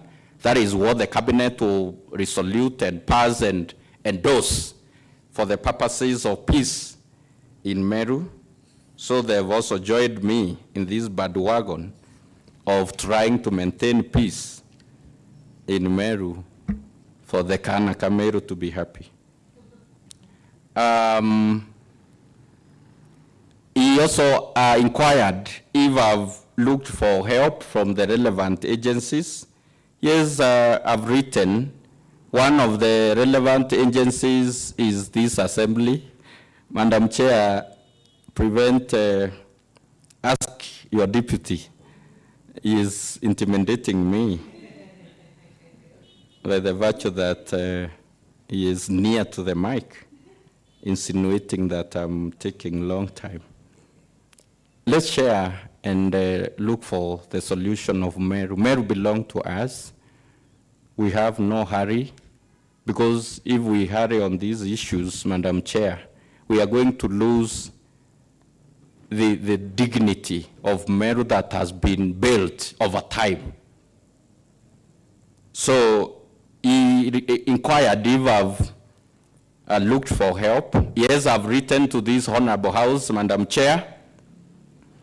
I've also written to the Public Service Board of Meru County, inquiring on the reason as to why my staff are resigning, purported to be resigning. You have those evidences? Yes, I have them here. Okay. I've written, Madam Chair, to the Council of Governors, again looking for help on how we can work with Mama in order to serve the people of Meru, because conflicts, development can never take place in such a toxic environment such as this that we are in Meru. I've written to His Excellency the Deputy President, being the Mount Kenya kingpin, And our father in this region, again, I've called upon him to come and listen to us, ask Mama the wrongs that I've committed so that I could say sorry as the Deputy Governor of Meru for the sake of welfare of Meru people. I've written to the Senate, Madam Chair, again the Intergovernmental Committee of the Senate and the Devolution Committee. I have evidences here. I've written to them. Evidence of the document is here. I've also written to the Deputy Governor's Caucus. I've written to the County Secretary inquiring on a number of issues. All those documentations are here. Yes, I've done my best. And I hope from this sitting, together as the people of Meru, we are going to come up with a way forward on how to salvage the situation in Meru. Mheshimiwa Karimi Kilingo inquired about if I've tried to get reimbursement of the personal money that I've used against the law, because I'm not supposed to use my own money to fund the government activities. I've written to the County Secretary, Madam Chair.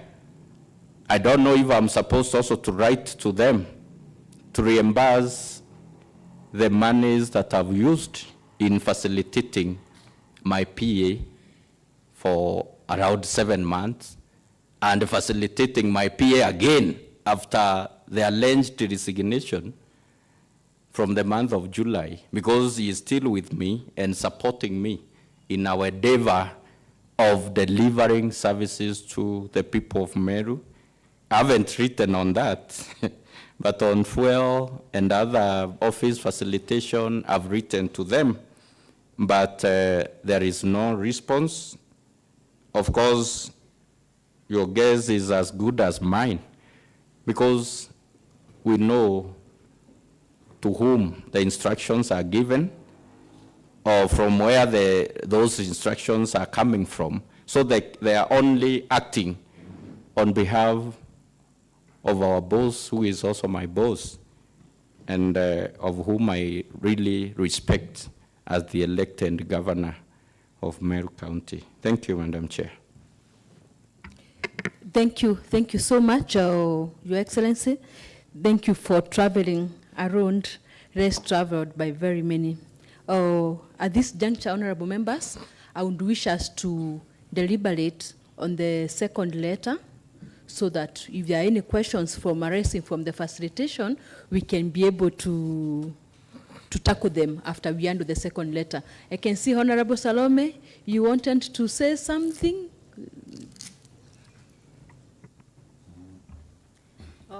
Thank you, Chair.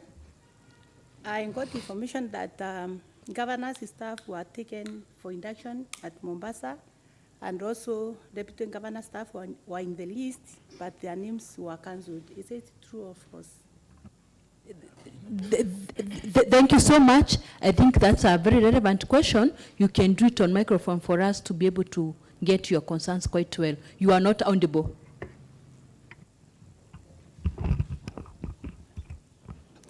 Thank you, Chair. I got the information from the executive that governor's staff were taken for induction at Mombasa, and also staff or deputy governor on the list, but their names were cancelled.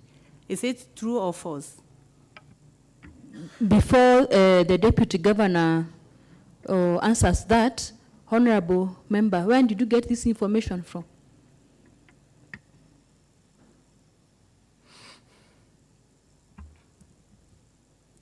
Chair, you see, when our executive or staff are outside the county, at least we get information from our friends, because executive can't do without our house, of course. Thank you so much. Maybe we treat that, you won't be able, he is at discretion to really answer, but we treat that as, our other grapevine source of information, because you alleges as a burden of proof. Is that so, Your Excellency?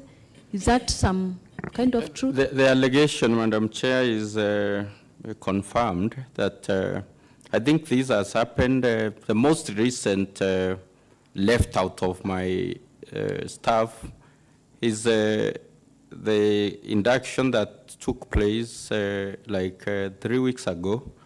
All the secretaries for Meru County, in fact, not only for the office of the governor, were taken to some place, I think it's in Nakuru. I'm just citing the most recent episode. The secretary who came in to support me in my office was left out. I told her to go and tell the county secretary that if I'm being left out for the wrong, committing the mistake of serving the deputy governor of Meru, please transfer me from this office so that I can enjoy the benefits, the updates, the job training opportunities that are there for the civil servants. She went and talked to the county secretary, and he told her that you are not going, you are not in the list, because the payments for the people serving under the office of the governor will be done by the chief of staff. And I know this one will not pass. So my secretary was left out. This is the most recent episode. The rest of the secretaries went for that course. Okay, thank you. I think that is satisfactorily answered, and thank you so much, Honorable Salome, for listing that that pertinent issue. So I think, honorable members, we go to the next matter. Let's not look at time so much. We have all the time to discuss the matters that pertains our county today. So we can go to the next letter that was written to the Assembly. That is failure, a letter reference, failure to be invited for Meru County Executive Cabinet meetings or any other official events. Your Excellency, I read that, or rather my Vice Chair read that letter. And according to Article 179(2) of the Constitution of Kenya 2010, the Deputy Governor is a substantive member of the County Assembly Committee, of the County Executive Committee. In your letter, you have stated that last time you attended the meetings was on 29th May 2023. Is that so? That's true, Madam Chair. And in your previous meetings that you have attended, were you officially invited to the meetings? Yes, I was officially invited, and other times the county secretary would send those messages in the official county government executive WhatsApp platform, and we could see those invitations from there. But from the time I was removed from that official platform, I'm in the total darkness. You want to confirm to this committee of the County Assembly of Meru that you are not a member of the official WhatsApp group for the executive? Madam Chair, I have the evidence. I've screenshot those, even the dates for the removal, even the one who removed. All those official platforms are here, and those evidence are here for you to peruse and confirm those statements. Your Excellency, who removed you from the WhatsApp group, from the official executive WhatsApp group? Madam Chair, there is another saying for Meru people that he who sees a mongoose, you see them in double. In Kimeru, Moni Kenyoro, Ateona Akemwe. I've not been removed in one county official WhatsApp platform. I've been removed from two. One is comprised of Her Excellency, the Governor of Meru County, the Deputy Governor, who is me, the County Secretary, and the CCs, that's the executive, and the Chief of Staff, that's the executive. The other one is comprised of the Governor as the CEO of this government, myself as the Deputy, all the CCs, all the Chief Officers, all the sub-county administrators, all the ward administrators and town administrators. From the one for the executive that we are there with governor, CECs and chief officers and council secretary and chief of staff, I was removed by the chief of staff after lengthy communication that Mama Governor, you'll see the evidence is here, together with my junior or junior staff castigating me, Mama Governor victimizing me, insulting me, vilifying me, bullying me in front of the, and in fact encouraging and promoting my juniors also to follow suit. And at the end of that communication, I think I can confirm that I've been quite hardy on this journey, because in all those communications, I never responded to none of them.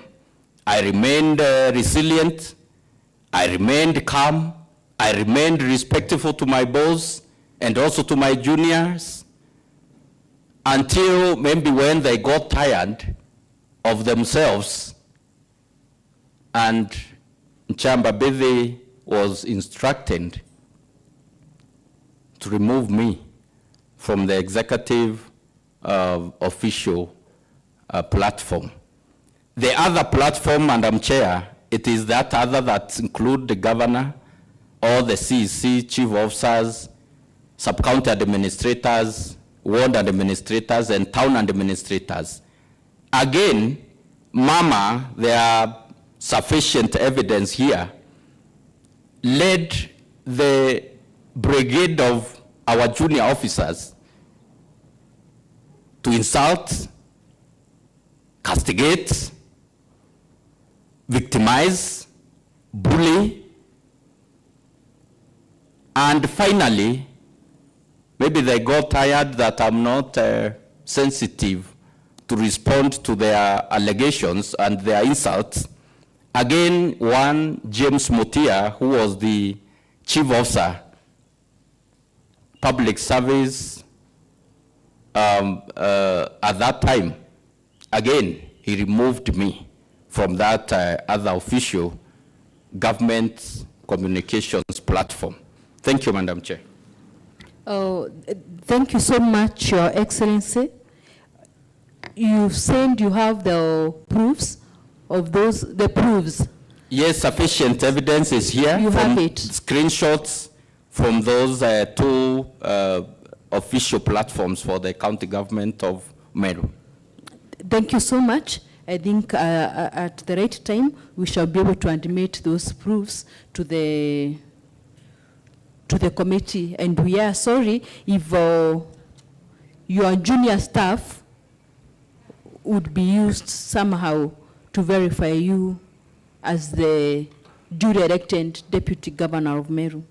Your Excellency, a question that when you are being invited for the previous meetings, who was inviting? Was the WhatsApp group the only channel of communication for you to get invited for the meetings, or was a letter done, or was a phone call done, and who was doing it? Thank you, Madam Chair. At that time, there was a bit of good relationship between myself and the secretary at that time. They did not really fully joined Mama in fighting me. So the invitations were done by the county secretary through the WhatsApp, through my personal WhatsApp page, through the memo, internal memo. They would bring those memos to my office, and the county secretary, as per the County Government Act, Section 44, being the person who is required of the law to keep minutes and communications to the rest of the county government officials, he used to do that. But from the date 29th of May, that was the last time I was invited to the official cabinet meetings where decisions on how Meru County government is ran are made. I haven't been able to contribute towards the agenda of developing Meru County. I've been out there frustrated, feeling wasted, feeling rejected, beaten up. Wow. But we are here, strong and ready to continue with the service of the people of Meru. Thank you, Madam Chair. Thank you so much. See, it's a little bit tough, and not only for you, but also for us. Maybe you can zip some water so that we continue to the next question.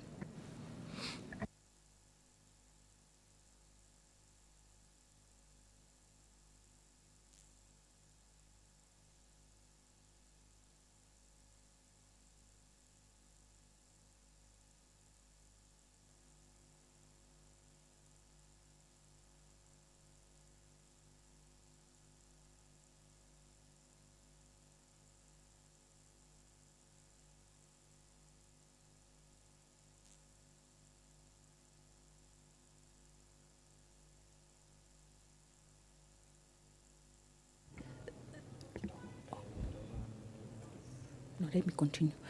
Okay, thank you so much. See, maybe we have zipped some water. So, Your Excellency, according to section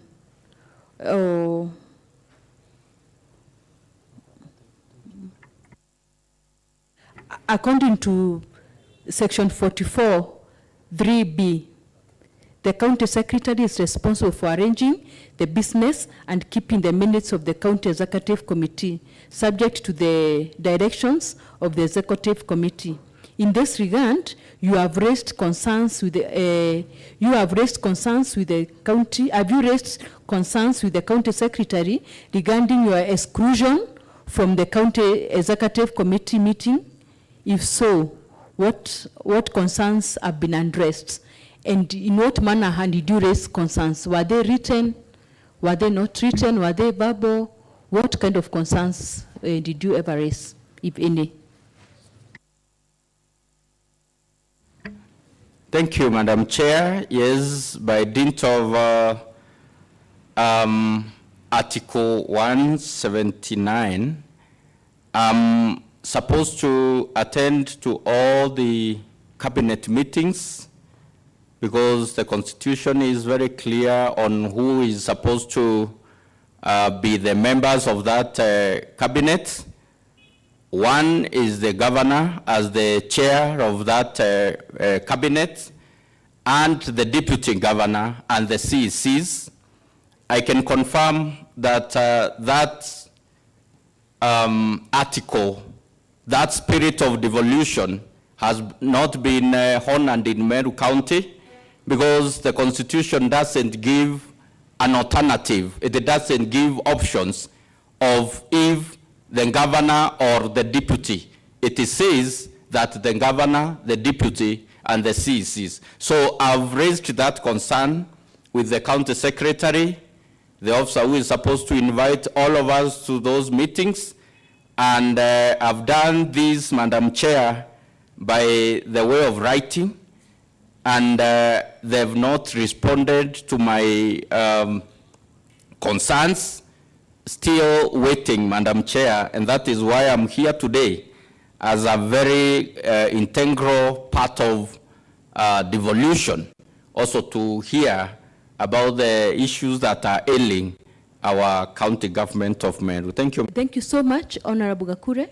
Maybe you can give us the other question, number D.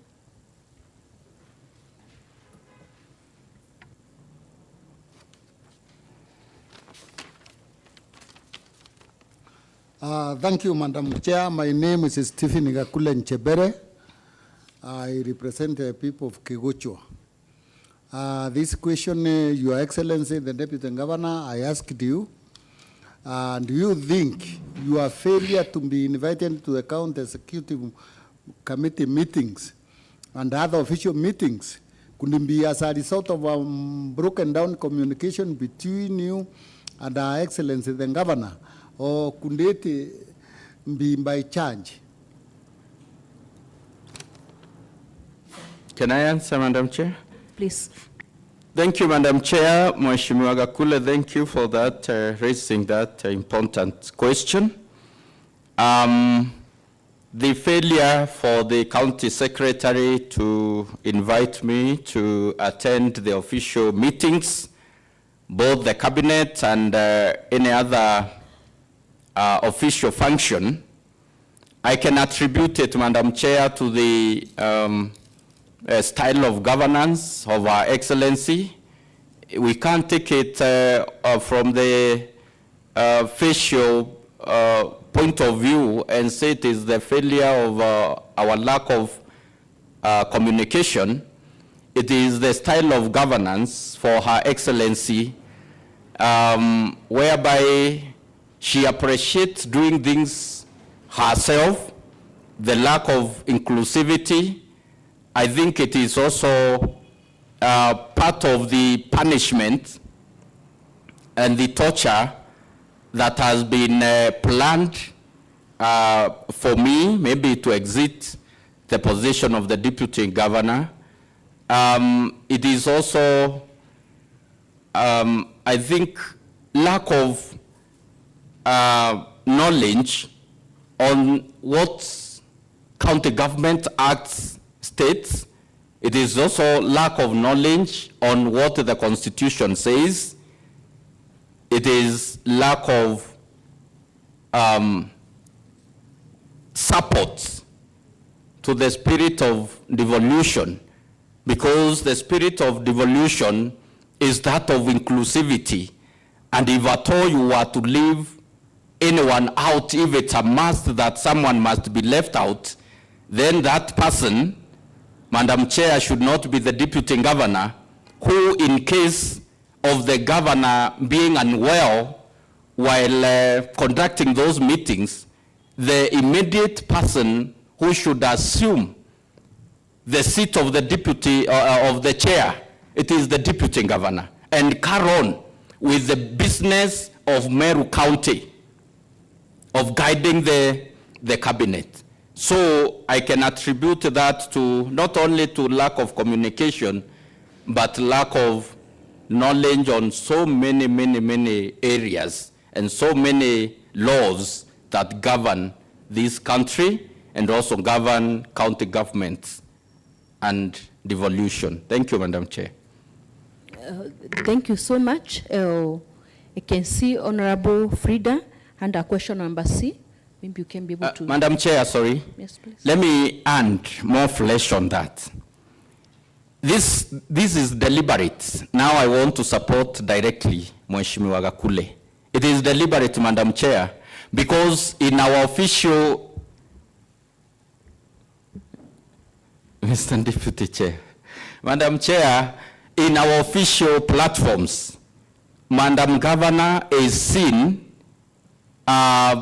saying that I'm benchmarking on how to be an effective governor, on how to finya yeye kwa maandishi yake. He is stating that nitamfinya nitamfinya. If someone has swallowed the avocado seed, he must be heard crying while defecating. While defecating that avocado seed, you must hear that person crying. And to support that, Madam Chair, to really indicate that my being left out from the official meeting is deliberate, Madam Governor has sent a number of areas that she has benchmarked with. One, she benchmarked to be the best governor of Meru with Kericho. There is a letter that she sent in that WhatsApp platform that the governor of Kericho had assigned the role of deputy governor to some CEC, either CEC, agriculture or water. So that letter of deployment is sent to confirm I'm benchmarking with the best governors. Another area, I think she got an extract from the social media where the deputy governor of Siaya was blocked from attending the official cabinet meetings. Again, for benchmarking purposes, she extracted that video and sent to that platform to show the officials in that platform, these are the best areas that I'm learning from. So Mama, after learning from the best, what do you expect? She have to implement the great lessons learned. Thank you, Madam Chair. Thank you. Now, Your Excellency, you alluded to WhatsApp group conversations that seemingly demeaned the person and the office that you hold. And I want to perhaps quote Article 75 of our Constitution that talks about conduct of state officers. Do you strongly feel that the kind of conversations that went on in that WhatsApp group, and perhaps if there are any other forms of conversations in terms of phone calls, in terms of email addresses, email messages and text messages, do you feel that the state officer who did all this brings honor or conducts him or herself according to how the Constitution of Kenya requires them to conduct themselves as state officers? Thank you. Thank you, Madam Chair. Now it is Mr. Vice Chair. Thank you, Mr. Chair. Again, for that concern, the conduct of any state officer, there is a way that as state officers, we are required to conduct ourselves either in public or in private arenas. And according to me, the communications done on those WhatsApp or done in the open areas where Mama Andres, either her deputy or other elected leaders, I don't believe that it brings honor to the office of the CEO of the county government of Meru, this being the highest level of leadership in the second tier of the two levels of government, the national government and the county government. This is a highly esteemed office, and the office holder should, I think some of the functions and the roles of the CEO of the county is to promote unity. It is to promote togetherness. It is to promote teamwork. It is to bring the people together and be inclusive, not only to the deputy governor, to the local mwananchi in the interiors of this county, Madam Chair. So failing to include or to invite or to use vulgar language, to use abusive language to me, to the deputy governor, I don't think this is what was envisaged by the spirits, by the drafters of the Constitution of Kenya. It is not what was envisaged by the drafters of the County Government Act. It is not even morally right. It is not acceptable by the societal principles.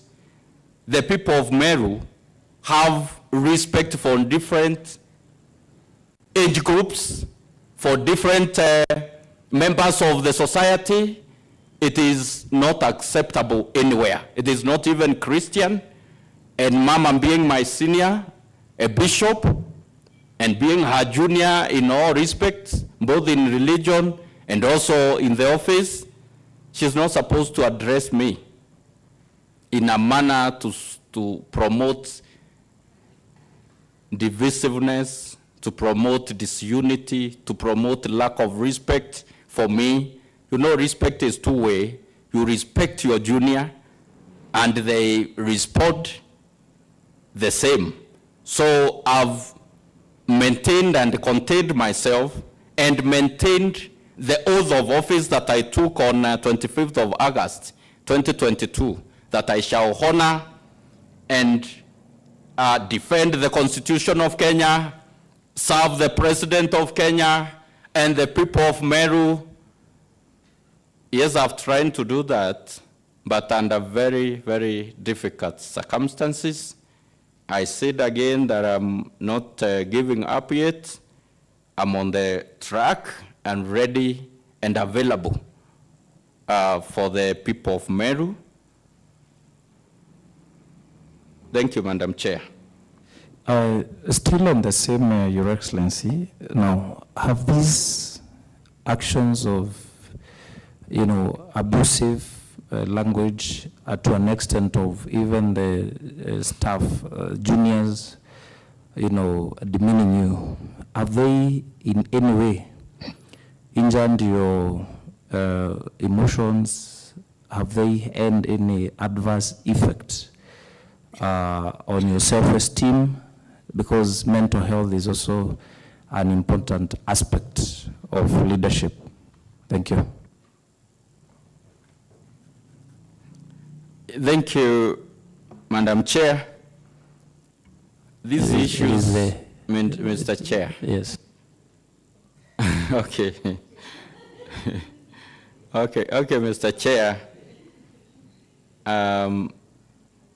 Mr. Chair, thank you for raising that concern. It is really, there has been quite a polluted working environment for me, and not only for me, let me be frank here, for the entire staff of Meru County. Look at what happens with the executive of Meru County being forced to give monthly reports that is called a monthly briefing. It is nowhere in the Constitution.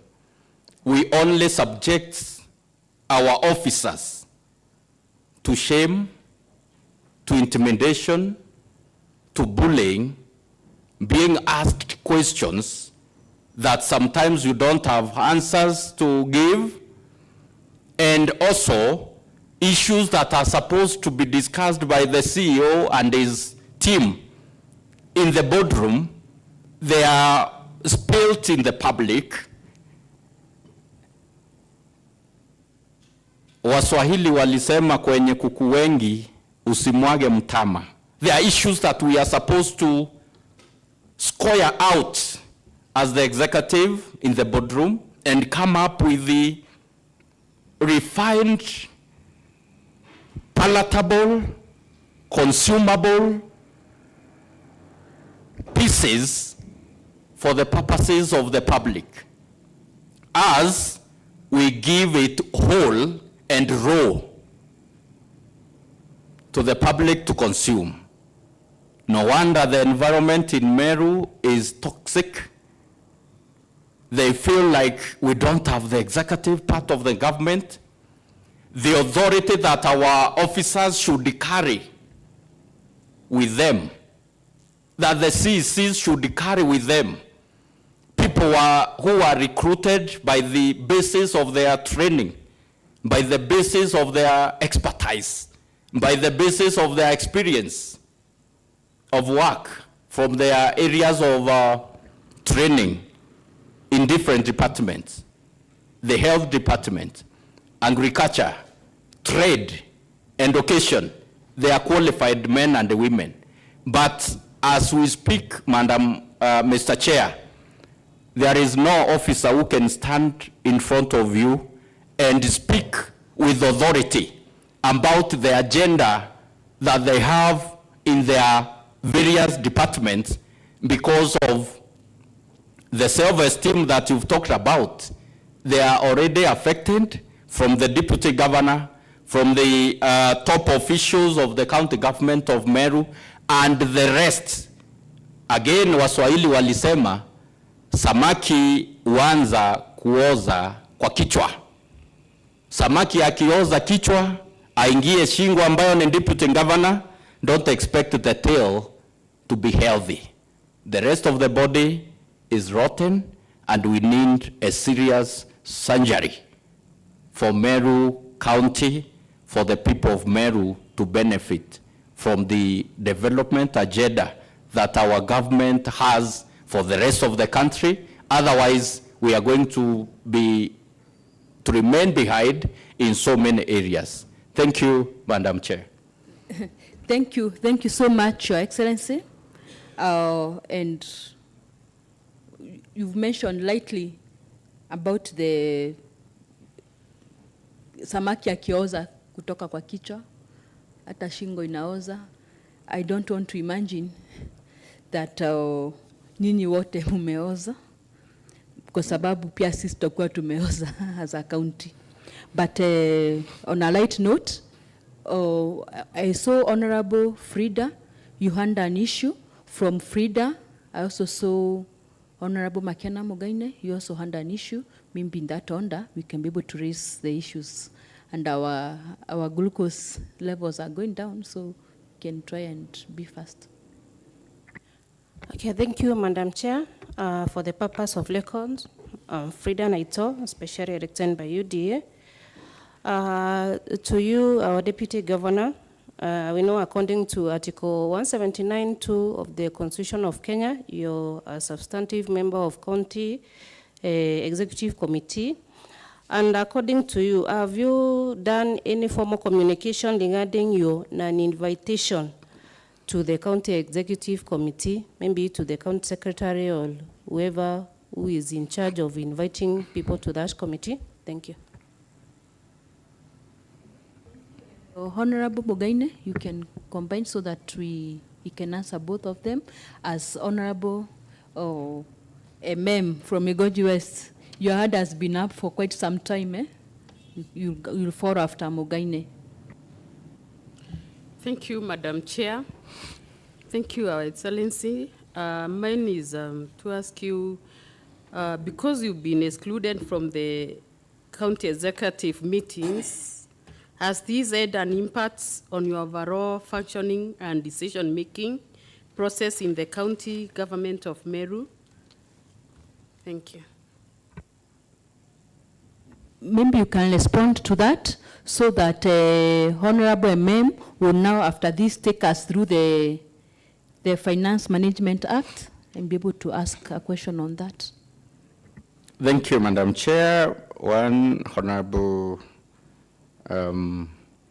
Kabuae Naito has inquired about if I've reached out to any relevant government agency for help.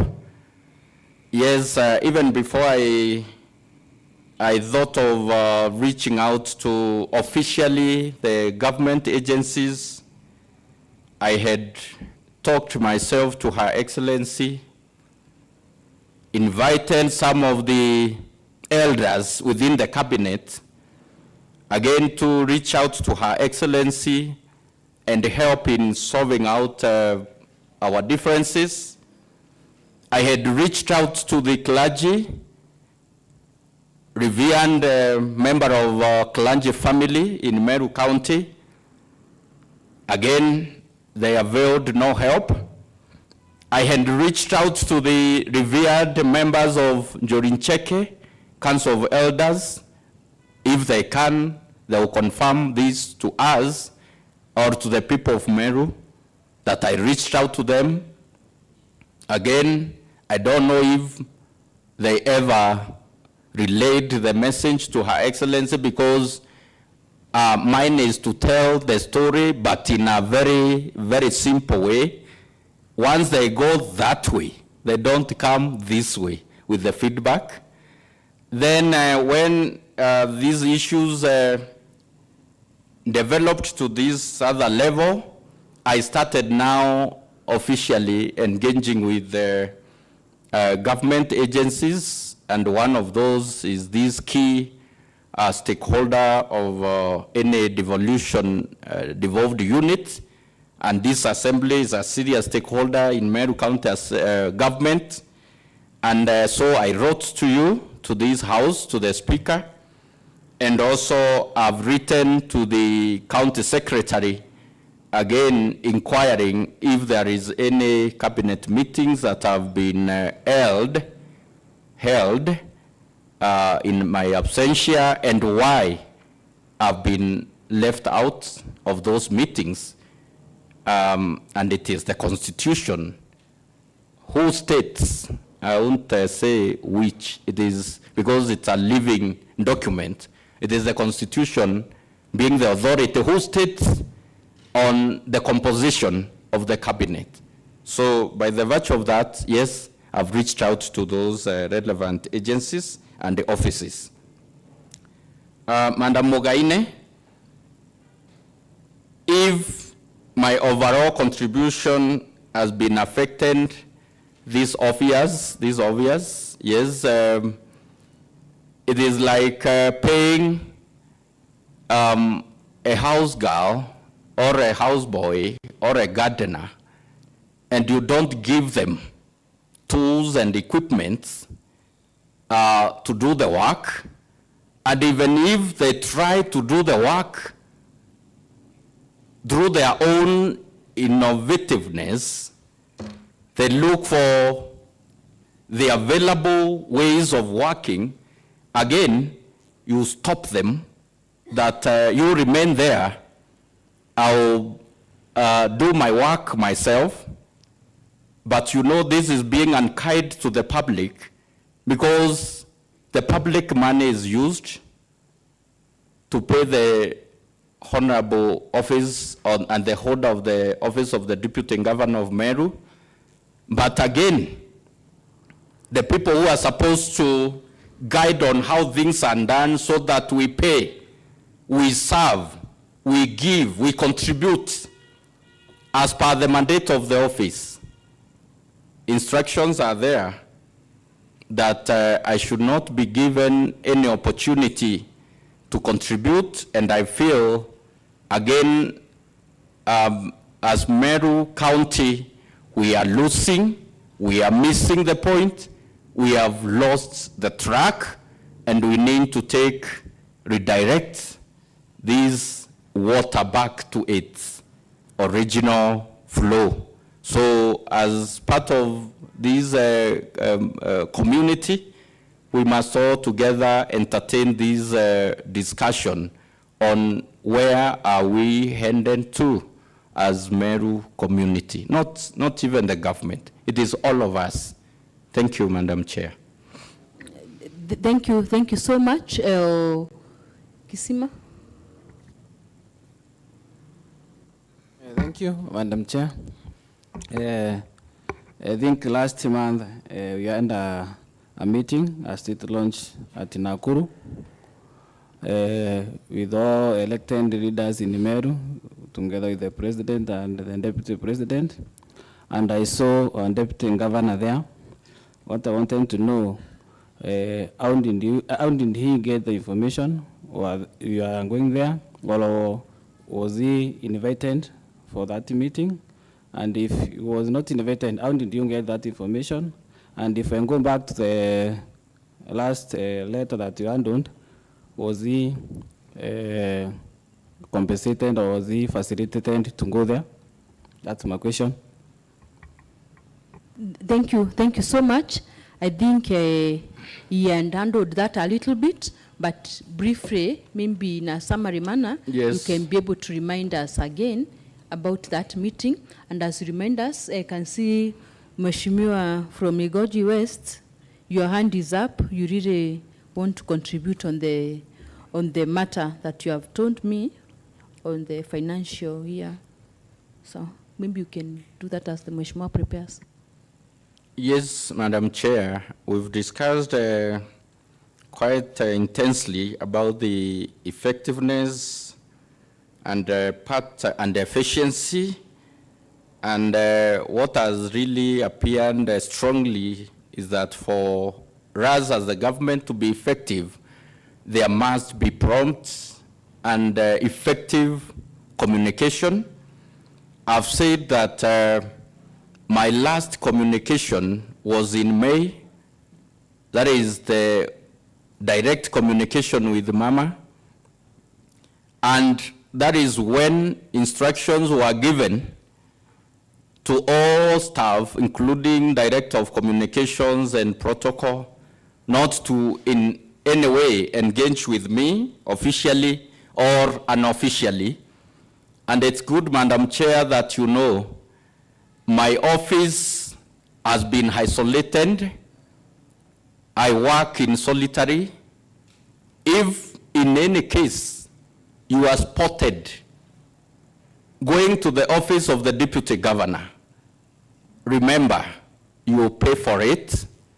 There are young men put around the office to take photos in case there is nobody around who would really identify the person visiting the Deputy Governor. They would take photos and relay the message to the sending authority to confirm if it is the county government staff, they will be victimized, they will be sent packing to another working station.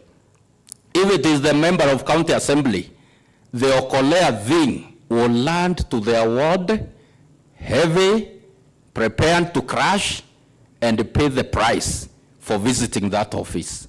So some of you here, I know I've talked to them, Madam Chair, and told them, for the sake of your welfare, for the sake of your friendship with Mama, for the sake of benefits to your people, kindly stop visiting me, because I know it will be a bad thing on your part. So on the Nakuru thing, I learned it is the MPs who called me. 3 of them reached out to me because they've been seeing what is happening, and they inquired if I'm aware about the invitation by His Excellency the President for all the elected leaders to go to Nakuru State Lodge.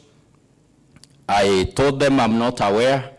Then they told me it is wise you prepare and come. That is what I did. I prepared myself, of course, fueled the motor vehicle, paid for the upkeep of my PA and driver and security. We attended the meeting on that day. What transpired, we all know because you were there. And then we came back. It is on my way back when my vehicle stopped in Nanyuki, and I asked for help from a friend who gave me something to refuel and continue with the journey back home. Thank you, Madam Chair. Your Excellency, as you addressed the question on people being victimized for visiting your office, and you in particular, and photos being taken as part of the evidence. Now, there is a circular that went round a month ago or so that had relocated your office from the executive part of the office to the other side of the knee of offices that serves what we call chief officers and directors. We would like to hear, could this be part of a scheme to further, separate you from the executive? Because what I understand, and most will understand, is where the executive sits is this side of the office, is where the office of the governor is. And the office of the deputy governor should be, because that is part of the governor's, offices. And what I understand is money was spent to specifically design that office to be held by the deputy governor. So we'd like to hear, were you moved? Was the office moved, and has it been occupied by somebody else? We would like, as a committee and the public, perhaps to hear, and is it the right move, to move you from the executive office to an office that we don't know whether it befits the stature of a deputy governor? Thank you. Thank you, Mr. Chair. Again, you've correctly put it that whatever that was done was in bad spirit. I can say that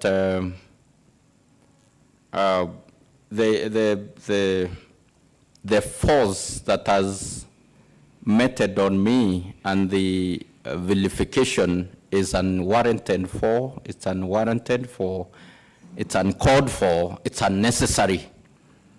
In the spirit of devolution and in the spirit of the Constitution that places the deputy governor as the principal deputy to the governor, the principal and advisor to the governor, I think they envisaged a situation where the governor and the deputy governor could be together, encourage teamwork, encourage consultations, promote, togetherness, because it has to start from the top going downwards.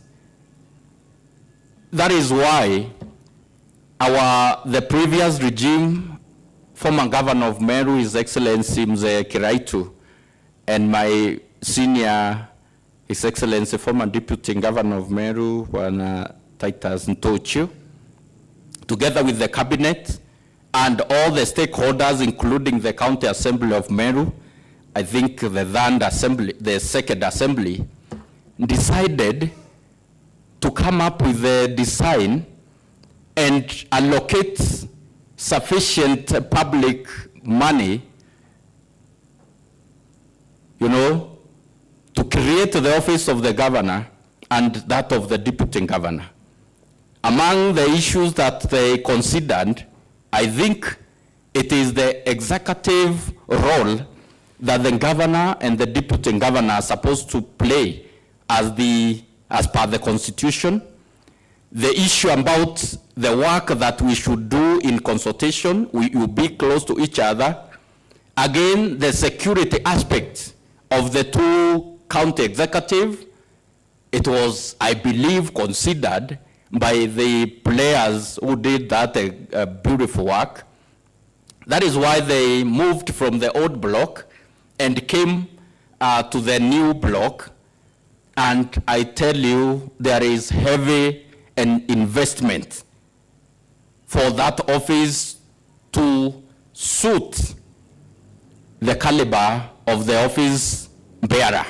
That is the governor and the deputy governor. According to the wisdom of Her Excellency, the spirit of devolution, of consultation, the spirit of constitution of being the principal advisor doesn't count. She also affected the geographical placement of the office. Not only the rift between, you know, you can deny, you can reject someone's opinion and leave them be whatever they are. So the geographical placement of the office of the deputy governor was also affected. And Madam Chair, before it was moved, there was a barrier for those who have been visiting the office of the governor from the previous regime and early in our regime. The office of the governor and the deputy governor were open. You could come and see governor going to her office and deputy also entering to his office. But due to this bullying, spirit of bullying, spirit of arrogance, spirit of, I think, self-something, she instructed that the relevant department to put a barrier and an entry, a door, so that we don't see each other. Maybe she don't want to see me going to my office. So I think it was only difficult for her also to instruct the people not to allow me use the lift that we use as the VIPs. After this stuff, the toxic politics developed to some levels. I think in last 1 month ago, she instructed the chief of staff to lift the office of the deputy governor and lad it to the old block. And the office was not occupied in a civilized manner, Madam Chair. It was broken into. We have the evidence of the police OMB that we reported. They'd never communicated to no one, not me, not my PA, the one that I cater for myself, not even the secretary who is serving me, again being punished for being the servant of the deputy governor, was communicated to, that we want to relocate the documents, the contents, the personal items for the deputy governor that are in the office. They broke into and they carried the documents and things that were there, left the furnitures that were meant to be used by the deputy governor in that office. I think they only lifted contents, files, and my personal documents, of which some of my items got lost in the process. My laptop, I hand like 46,000 in the drawer.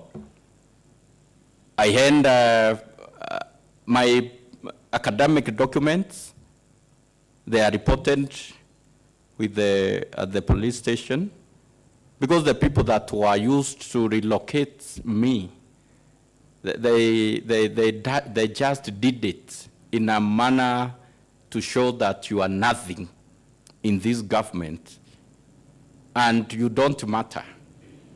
So yes, Mr. Chair, I've learned that the one that left the office that I occupied, the CEC Public Service and Legal Affairs, Bwana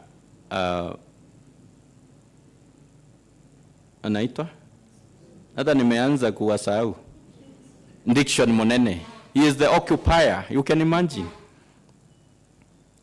He is the occupier of that office. He's a legal mind, he's a legal person. But because of the level at which the government is operating at, he's also acting as the county attorney. He can't advise Mama that whatever Mama we are doing is against the law, it is immoral, it is illegal, it is not right, it is not acceptable. You just heed to the instructions and execute the mind of Her Excellency without an iota of including your opinion to whatever Mama wants done. It will be done raw and straight to the point. Thank you, Madam Chair. Thank you so much, Your Excellency, and thank you for really coming out and speaking as it is. Previously, when we saw it, we thought it was a rumor, but you have been able to confirm on oath that it is true that your office was relocated, and I'm sure the committee will still probably one of these fine days. Sorry, Madam Chair, for interjecting. Yes. I want to add something. Once I got relocated, I publicly agreed with the decision of my boss that I love and support and pray for. And I said that I'm willing and ready and available for the people of Meru, and I will serve them from anywhere, even under a tree, because the office of the Deputy Governor is not the building, it is the person occupying that position. And this is me, I can serve them from anywhere, from Domoru.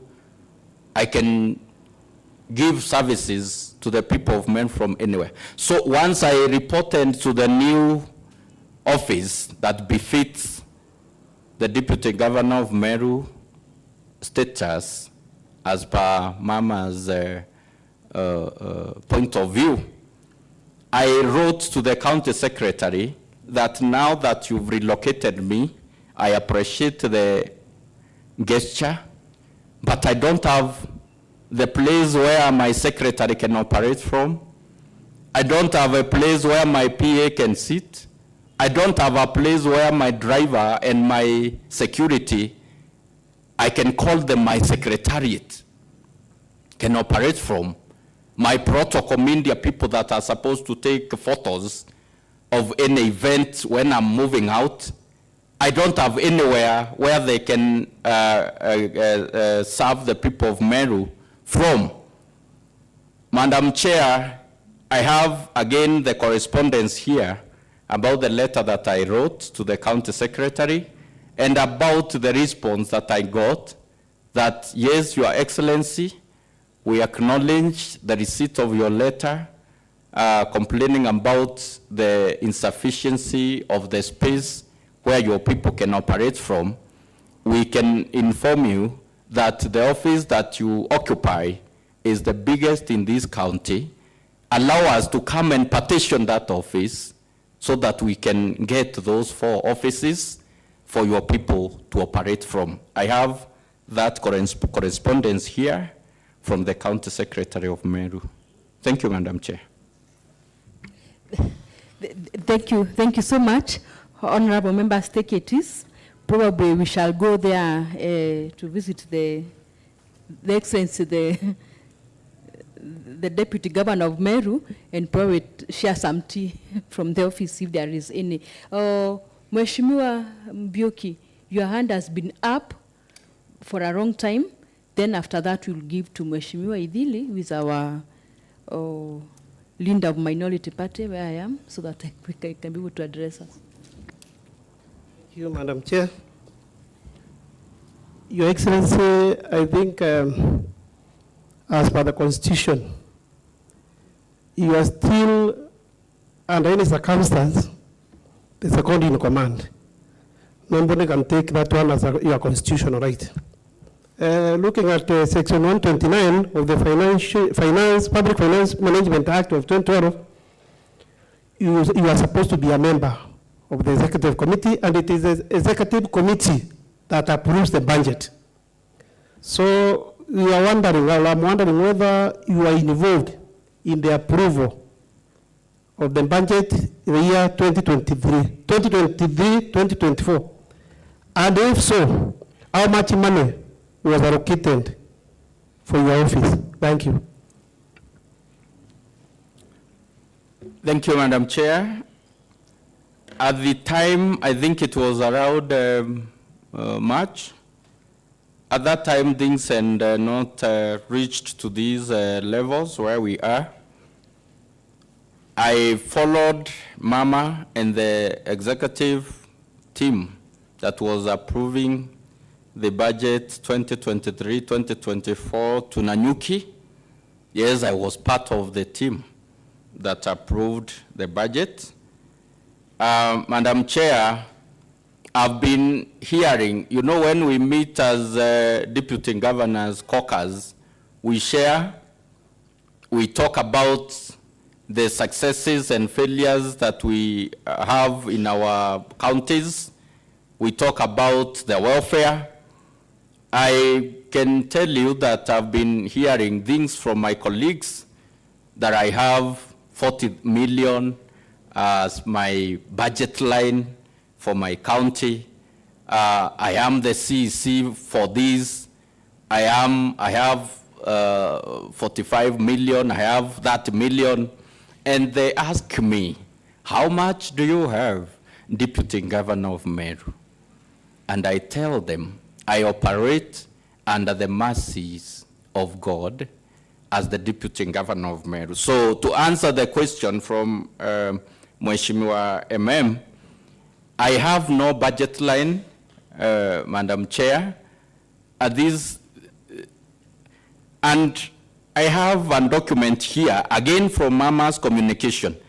I think there were noise from the members of County Assembly at that time who had started saying that we are going to allocate some money for the office of the Deputy Governor.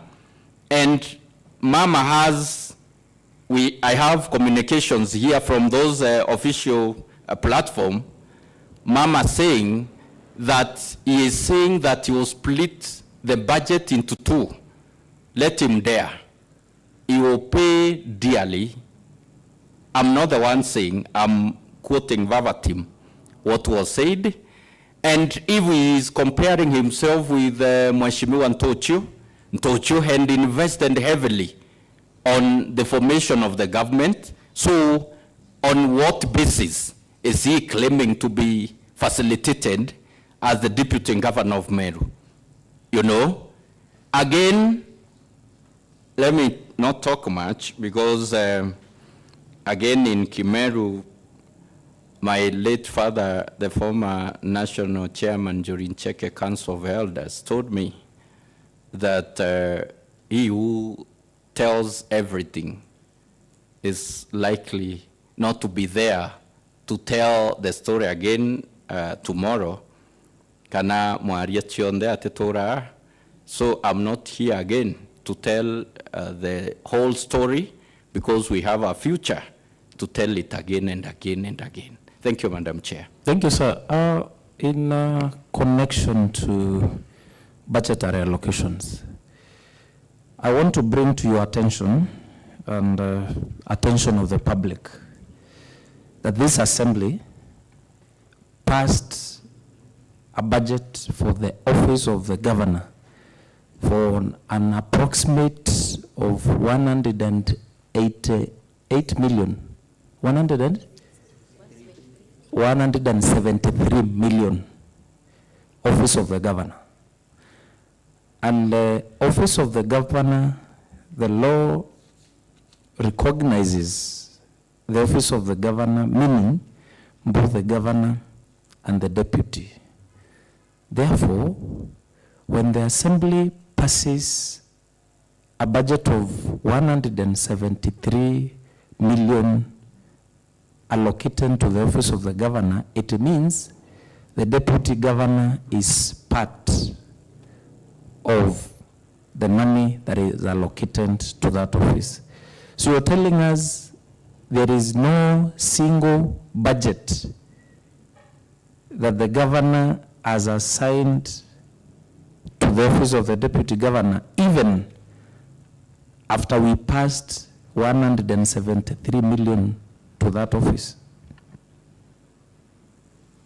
Thank you, Madam Chair. When we came into office, we found the budget for 2022-2023. That is what we've been operating with. And the budget for the office of the governor was, again, around 180 million. We've been operating. Initially, we had a talk with Mama that now, Mama, as your principal assistant, I have the people that are expecting to be supported by me, by the office of the deputy governor. I have things that I should do in order to be effective and deliver services to the people of Meru. What allocation are you going to give me? And she told me that I'm going to discuss this with the CEC Finance. And that is what I stated earlier, that Mama instructed that first I got 50,000 per month for like 3 months.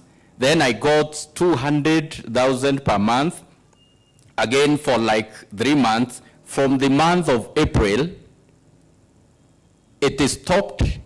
No tissue in the office, no soap to wash the office, no water for the guests, no nothing. What I've been doing is to entertain my guests with my own money, to go to the, to serve the people of Meru with my own money, to attend to the official functions of the county government, and even the, at times we are called by the national government. Again, I use my own money. So those people who have brought me invitations, cans for fundraisers, for church building, for hospital bills, for burials, this is direct from the salary that Mama thinks is so huge for me to be able to manage. And true to her words, we've been managing this huge salary with the people of Meru and others who are my friends who think that I hold a serious office in Meru County and I can help them financially. Yes, I've tried to do my best with a huge salary for the deputy governor. I don't have any budgetary allocation as the deputy governor of Meru, and that is the status. Thank you. Thank you so much. By any chance, were you involved in the budget making process? Yes, yes, Madam Governor, Madam Chair. Yes, Deputy Governor. Thank you for the prayers. I can see Honorable Kilingo, you have something to ask, and Honorable Idili, and then we shall get some question from Honorable DMK. Yes, maybe begin with the lady first, then we come to the leader of minority. Yes. Thank you so much, Madam Chair. Should I introduce myself again? No, anyway, for purposes of record, my name is Karemi Kilingo, a nominated member of this honorable house by the PNU party. And I have a concern, Your Excellency. When did your drift start with Mama? And also, because when she says go to your wife to cook for you, your office is here, kunona, I don't know if probably you had self-interest that triggered her to react that way in public, and or maybe it's a succession threat that she has towards you. And also, you've told us that you went to say sorry a couple of times. are you guilty of something? Because if you're innocent and she claims in public and sends you to your wife, and whatever she's doing to you, probably there's maybe something that you triggered. Maybe you can clarify that for me. And also, Your Excellency, she selected you as her deputy way before we knew you. Okay, at least I can speak for myself. And did she have such behaviors before when you guys knew each other? Because you have a background for her to select you as a deputy, and I don't expect such reactions for someone who you've probably come a long journey with, or probably can we say that she's drunk with power? Thank you. Thank you so much, Mheshimiwa. The DG elaborated a bit of it, where the problems began. For instance, he talked about during the inauguration, where some of the invitees were invited. He sent the list and he was asked to cancel. I can also confirm that has also been sent to us, the invitation list by one, she's Honorable Kareda. She has sent us the list that you sent to her, that she was asked to send. And I want to really thank also the people of Meru, since so many of them are foreign and we are receiving so many comments, so I've been able to get that from the comments of Honorable Kareda. Thank you so much, because you are foreign from wherever you are. So I think you just answered the Mheshimiwa, the brief that you have not been able to tackle. Thank you, Madam Chair. Thank you for saving me the energy of answering to what we've already tackled.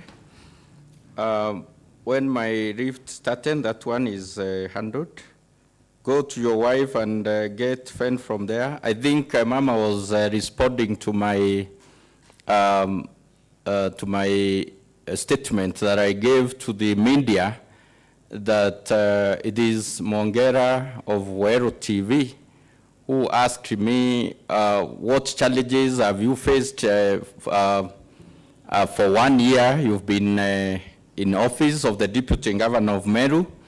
And I told her that I've reduced the time I was coming into the office of the Deputy Governor.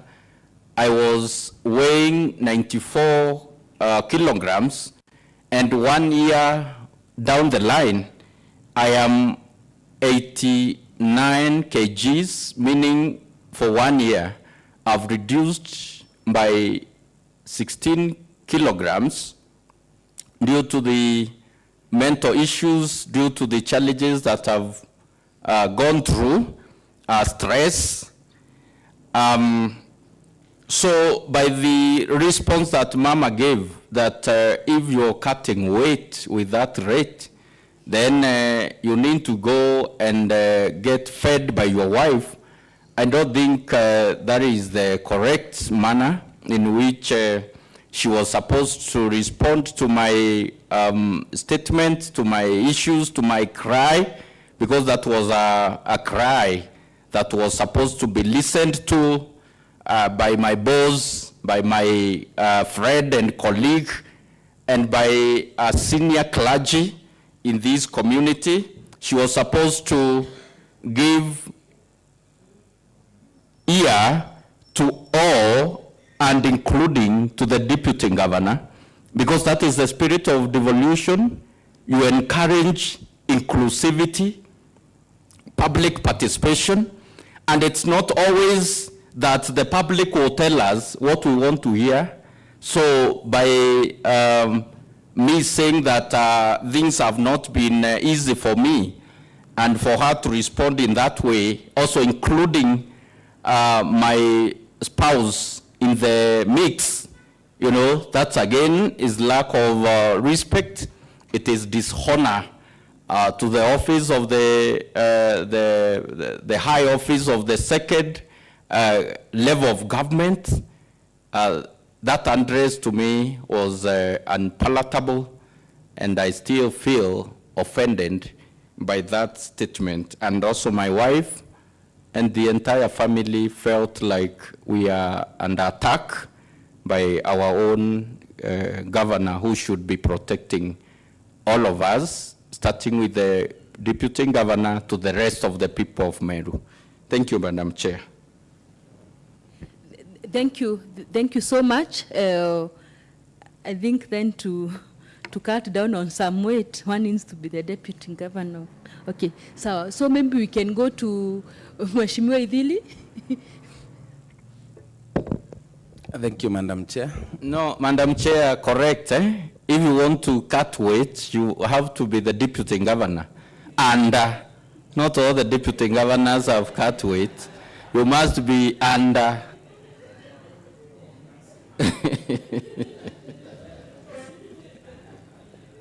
Thank you.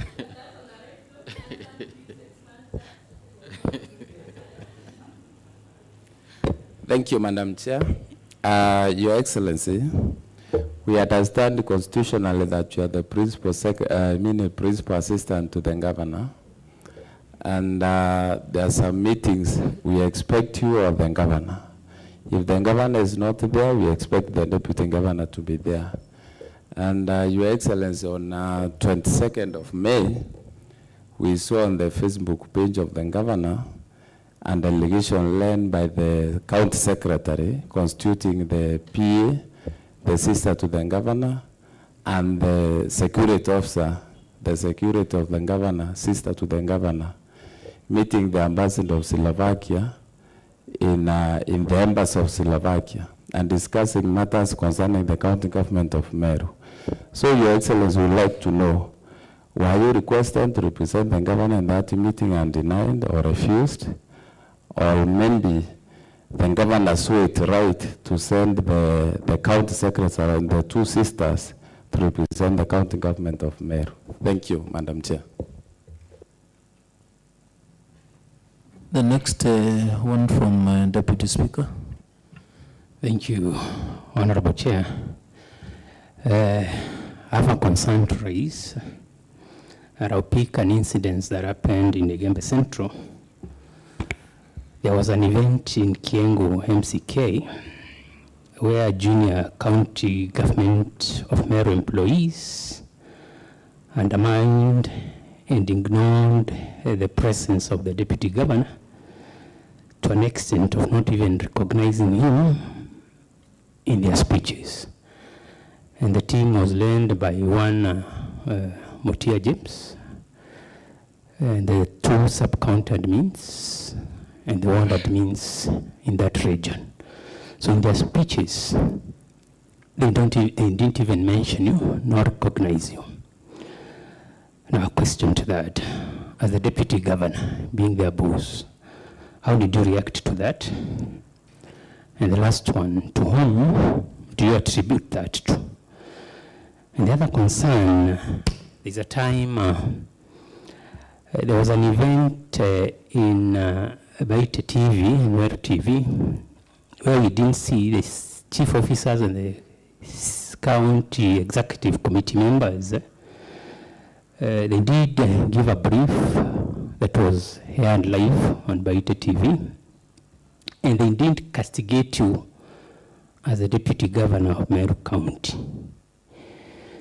Now, you being the boss, can we term this insubordination to some extent? And two, again, how did you react to that? And the last one was the insult in Baite TV by the chief of staff, Honorable, is it Honorable, this guy gone Chamba baby, publicly demeaning you. So what are your reaction to all these things? And to how do you react to all these things? Thank you, Honorable Chairperson. Thank you. Respond to that as Honorable DMK now prepares to take the floor. Thank you, Madam Chair. The question raised by Mheshimiwa Idhili, Minority Leader, about the visits by the county secretary, and the two sisters to the governor, to the ambassador of Slovakia, that was I supposed to go with them, being the deputy governor of Meru? The answer to this concern, Madam Chair, is no.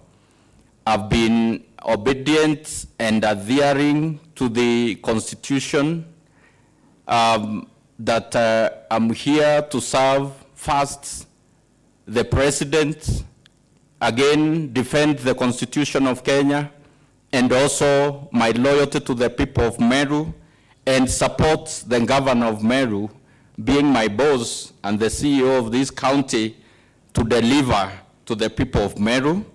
So any time Mama has called upon me, and in fact there was a moment that she would send my junior to relay messages to me, and I would hearken to the instruction, because I know where those instructions are coming from. So I've always been obedient, I've always been ready and willing to go anywhere and represent our county and negotiate and discuss and also look for the opportunities where our county can benefit. On this case, Madam Chair, let me say that I was not asked about representing county government to the ambassador of Slovakia. Many trips have been made by the junior county government officials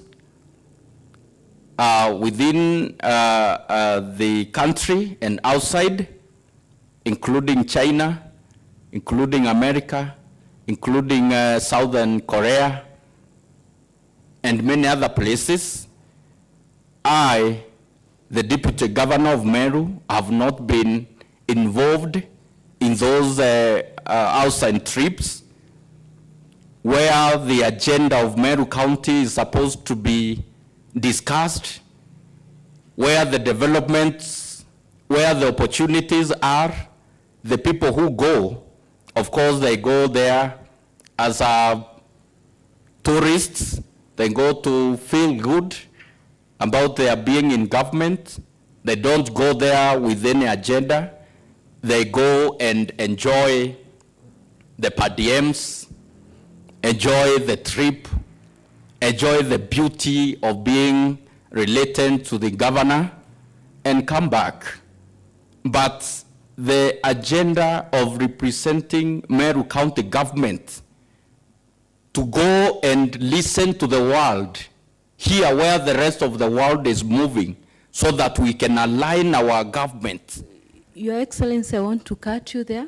I'm thinking whenever any government officer visits a benchmarking trip, then go on a benchmarking activities. They don't go as tourists. That is for all the public servants. And maybe when they are taking the photos anywhere else, it is part of, it's when they are relaxing after work. So government officials don't go on tourist activities, then go to benchmark for the development of the county. Maybe you can paraphrase your statement better on that. And at the same time, maybe also confirm to us that you have never been able to attend any benchmarking activity outside the country. Thank you, Madam Chair. Yes, with your wisdom and guidance, I paraphrase and withdraw the earlier statement of being tourists. But you know, it is put in the context of the reason as to why, you know, the main agenda for benchmarking, the representation of Meru County should be done, or any other government. They are caliber of people. They are designated officers who are supposed to represent the county government. And if we are going for the purposes of talking about or engaging in the issues of health. Madam Chair, it is the CEC Health, it is the technocrats in the health department that should go there so that it doesn't look like a tourism venture that is taking place. And yes, all the visits that have taken place, I can confirm, and you'll check with my passport, Madam Chair, I've not represented my government in any benchmarking forum, whereas many events have been there and have received invitations to that effect.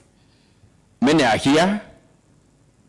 My colleagues, deputy governors, have been in those trips like 10 times, but the deputy governor of Meru is confined within the Meru boundaries.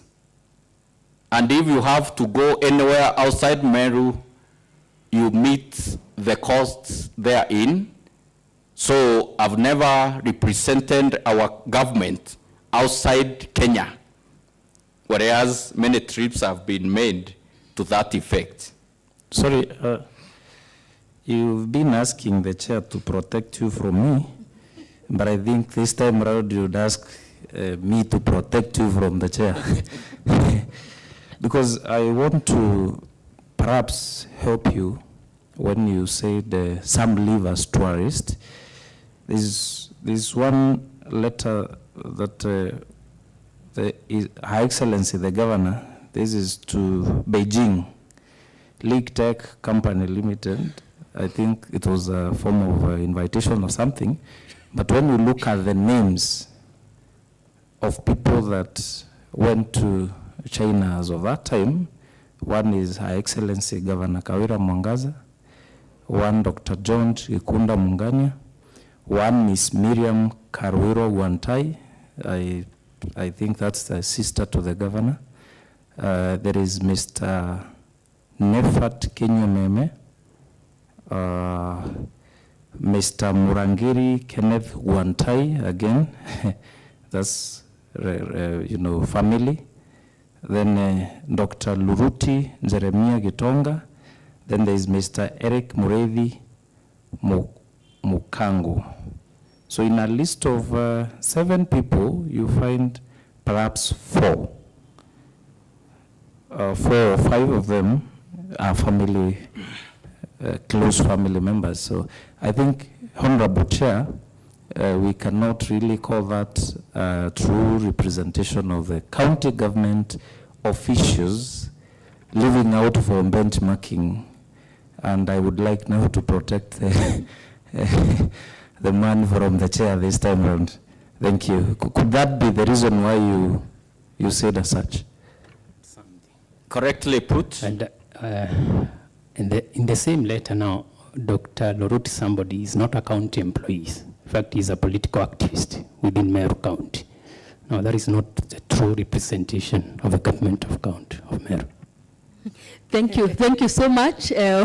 Now using the powers from the chair, let us not go too much into the nitty-gritties of who is invited where, but what we stand for is that whenever any county government official leaves the country, is cleared by devolution and is going on an official activity. So let us not get into so much details into that. We say the devil is in the details. Let's not get into those details so much. So at this particular time, I will ask Honorable DMK to execute his matter. Thank you.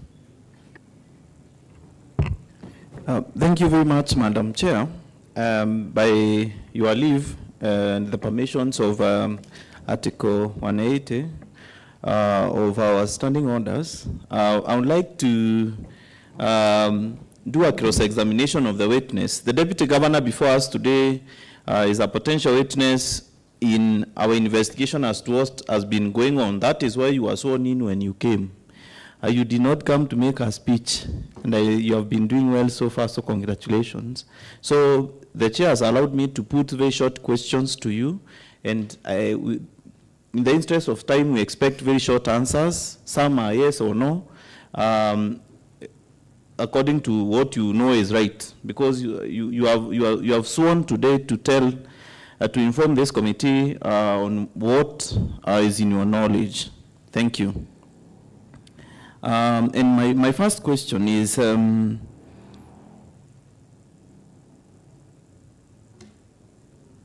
did you know each other with the governor well before the elections? And were you the only person who was offered the position of being the running mate to the Honorable Governor Kawira Mwangaza?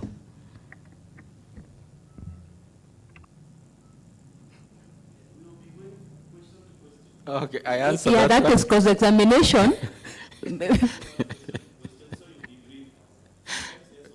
Okay, I can say no, but I knew the husband, my brother, His Excellency, the spouse to the governor. I knew him because we had spent our youthful time together in Maua, and this is how he introduced me to Her Excellency, the governor, with the prior knowledge that he knew me as a strong Christian, as a serious leader, and someone who does not waver in the area that he has focused on. And was I the only one, the only candidate that was there for the deputy governor of Meru? No, again, according to Mama Governor, you can also get these from Baita TV. The other day, Mr. Murega was being interviewed, and he alluded that I was not the only candidate. We were around 17 people. And when Mama did her background check on the qualities that she needed for the deputy governor of Meru, I managed the winner, and I resigned from my previous employment. I've been working as a prisons officer, and that's how I joined politics, due to my background with the national government, and also the things that I've been doing in the community through Methodist Church in Kenya, and also other community activities. Thank you, Madam Chair. Thank you very much. Now, now that you have informed this committee that your differences with the governor began during your swearing in on the same inauguration day, have you been trying to resolve them? Have you tried to contact the governor to contact her throughout this period up to now, to write to her, to see whether you can, to call her, to find out whether your situation can be changed, as to whether she can reverse course onto your predicament? Thank you, Madam Chair. We all know that immediately we entered this office, issues came up, and part of those issues were between the Assembly and the Executive. We all know that one deputy governor of Meru stood strongly as a defender of the governor of Meru. I stood by her side. I defended her. I prayed for her. From these level negotiations, trying to reach out to majority of you so that we could resolve the issue that was there, and many can attest to this. And I know no one can say that at that time I called so that we can impeach Mama for me to ascend to the position of the governor. I stood with her to the Senate, and many people reached out to me that, you guy, are you asleep? Are you not awake? Are you not aware of the position that you can take when this Mama is impeached? But I stood with the Christian principles, Madam Chair, that which you would want done to you, you do to your other person, you do to your sister. And with my background as an undisciplined person, Madam Chair, we are trained that for you to be hit by the bullet, for the boss to be hit by the bullet, then the deputy should not be alive. So from those backgrounds, I defended Mama, and from my background also for forensic psychology, I was taking care of her welfare, taking care of her well-being, you know, and protecting her for the people of Meru. Because we had an agenda, we had a manifesto to implement, we had a dream, aspirations, we had issues to fulfill, things that we had promised the people of Meru, and that was my agenda. That is how and why I defended Mama, and up to now, I don't think I can raise a finger against her. I still feel I have an obligation to respect, to uphold, and continue supporting her office, Madam Chair. Thank you. When was the last time you spoke with her, with the governor? The last time I spoke with her, although even initially we have been playing public relations games, we are not talking in the office, but when we go out there, I'll praise her, talk good about her, speak positive about my boss, talk about the government agenda for the people of Meru. But the last time I called her is around April, because even when she was giving me instructions about the burial of former Antobeto Ekeongo MCA Mheshimiwa Kalionga, it is through Murega that I received those instructions. But I knew that it is not Mzee Murega who is giving the information, it is coming from Mama. Have you been trying to call the governor ever since April to see and to sort your situation with her? Yes, Madam Chair, I've tried my best. I've called her, I've written to her, until the last message that I did is to tell her, Mama, we have visitors who have come. The entire country is here, and the deputy governor, of whom majority of the people who represented their counties, it is the deputy governors who are here. So they expected their colleague to host them and to show them around and, you know, create that conducive environment for those sporting activities to take place in the Kikoska Games. I called Mom, I think it was on 25th of August. That is the last time I pleaded with her to intervene so that my car could get some fuel, but she didn't respond. The latest, I think, is about the case when the IFMIS report was brought in the limelight by one civil activist, Bwana Omutata. I reached out to her. I wrote to her on how to handle issues of the government. I felt threatened myself because being the deputy governor, and you see the nakedness of the government is displayed in the public, in the rest of the country, in the rest of the world, you know, that's not a very good feeling. Again, I reached out to her to ask on how to contain this situation. She didn't pick my call. She never responded. I have messages for WhatsApp, the messages that I wrote, showing that I still support you, and I want and I pray that this government can function according to the dream that the people of Meru has on us. Thank you, Madam Chair. Thank you very much. Now, going to the Chief of Staff and the County Secretary, these two seem to be the people who are doing all these injustices to you. They are the ones who are writing, they are the ones who are removing you from office, they are the ones. I've also heard the Chief of Staff twice go on live TV to even insult you and say that you are doing something bad on the plate that you are eating from. The other day, I want to put those ones. because we are very insightful. I would want to ask, what is the relationship between you and the two of them? Do you attribute this to them individually, these actions they have taken against you, or to the governor herself? Thank you, Madam Chair. Some of those things are painful and it is unfair. Yes, the relationship has been quite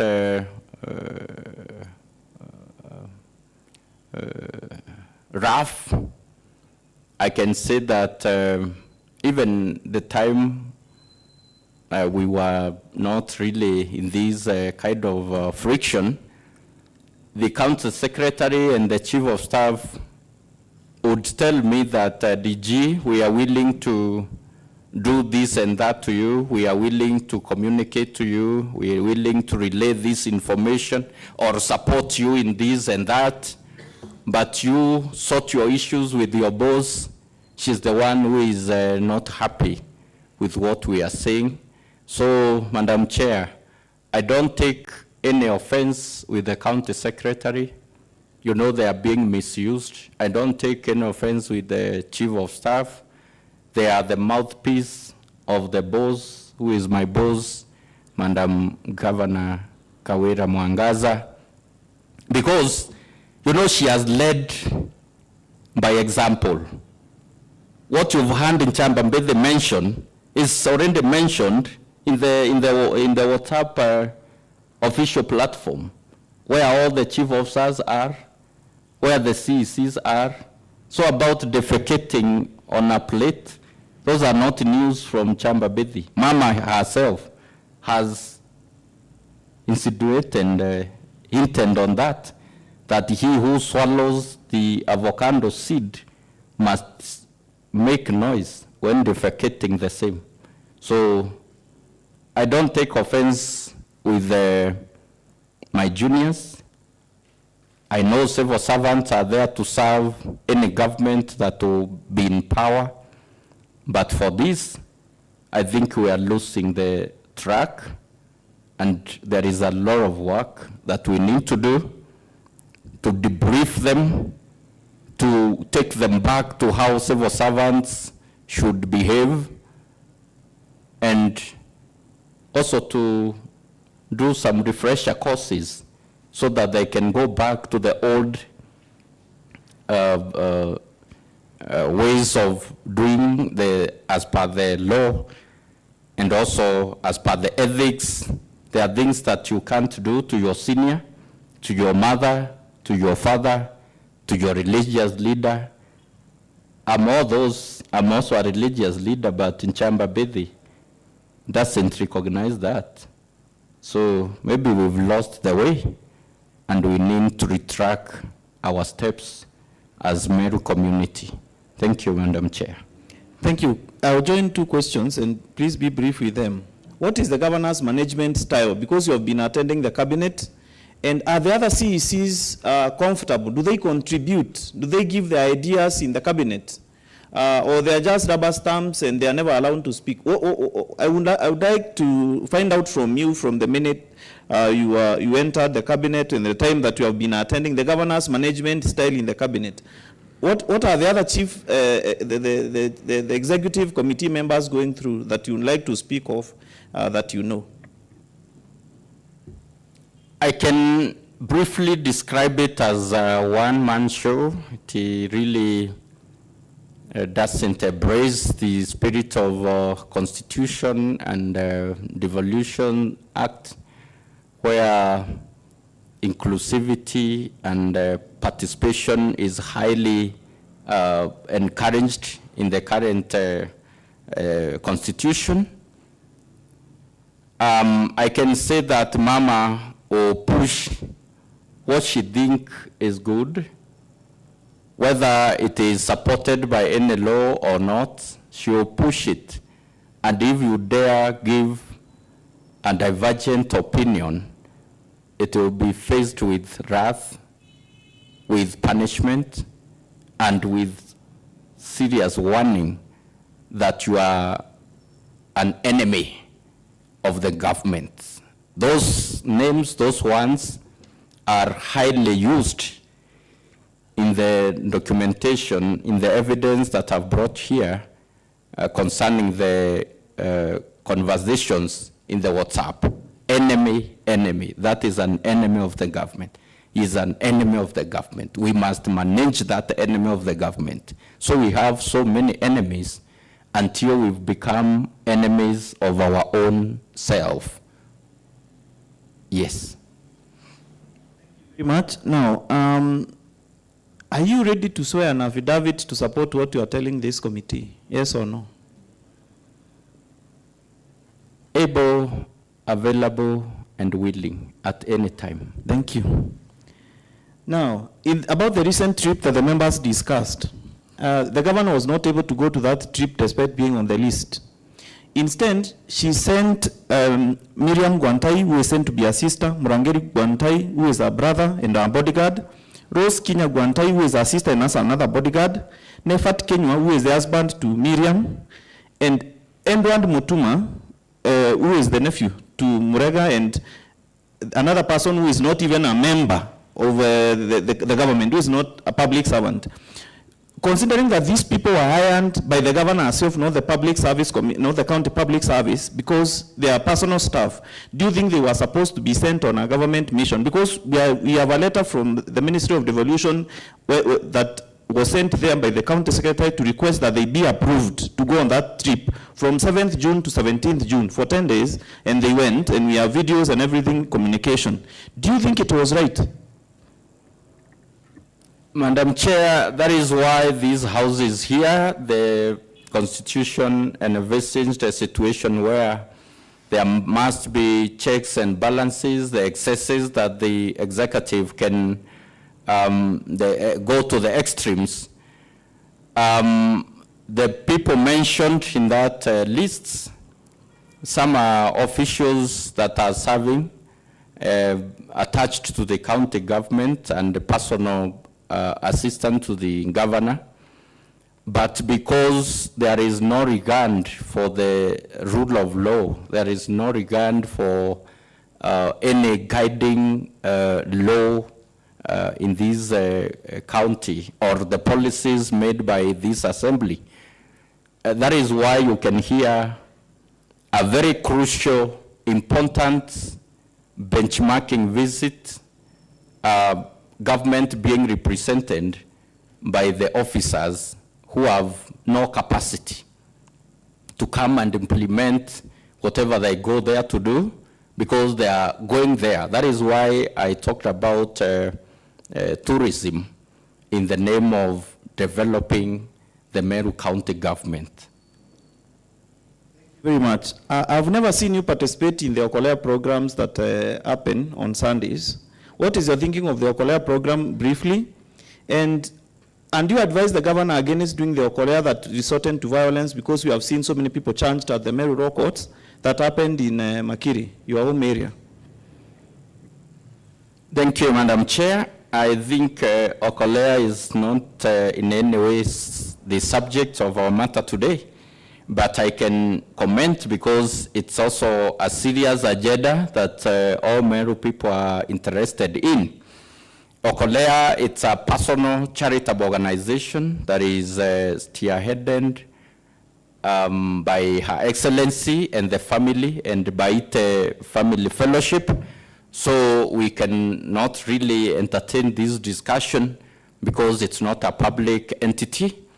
But this Okolea program has been used as a tool to, punish, to intimidate. I can tell you, some of the members of county assembly have borne the brunt of attending those Okolea programs. As the deputy governor of Meru, I can say Okolea is a poverty promoting program that needs to be looked into by all Meru people, including wazes, wamama, vijana, because if we continue encouraging this spirit of dependency, Madam Chair, then we don't have future for our community. We need to encourage wealth creation, and that is the spirit of devolution. Devolution is here so that we don't okolewa. Devolution is here so that each one of us can have enough, can have sufficient, can have the knowledge. We can capacity build our people. We can, disseminate information that is coming from the national government to the people in the mashinani, so that we can bring development partners, so that we can empower the young people, the men, the women, through so many opportunities that are there with the national government and also the county government. So when we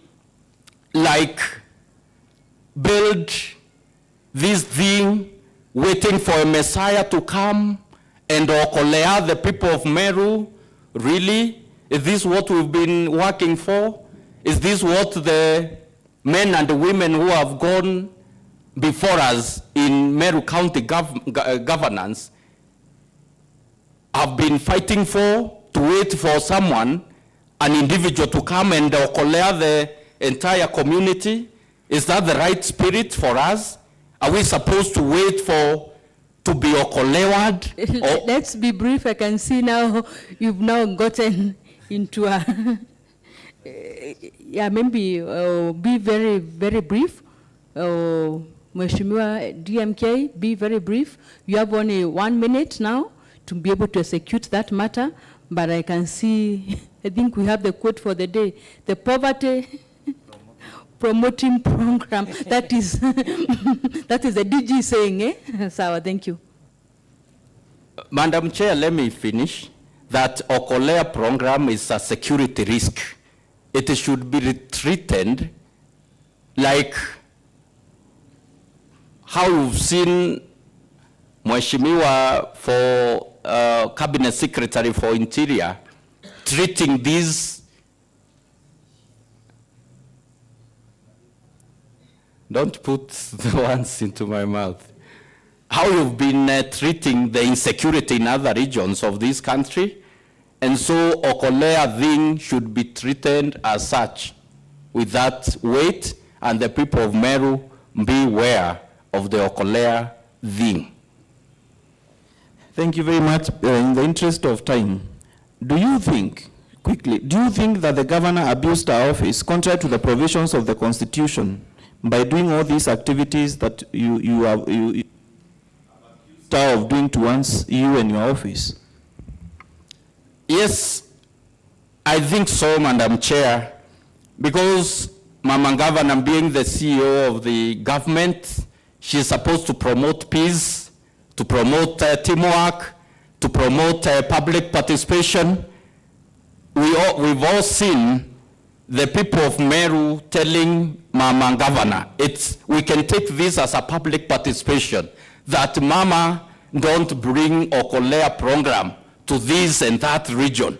And because Mama is not upholding the spirit of devolution or the spirit of the constitutionalism, she will force Okolea to the regions that people are saying we don't need Okolea.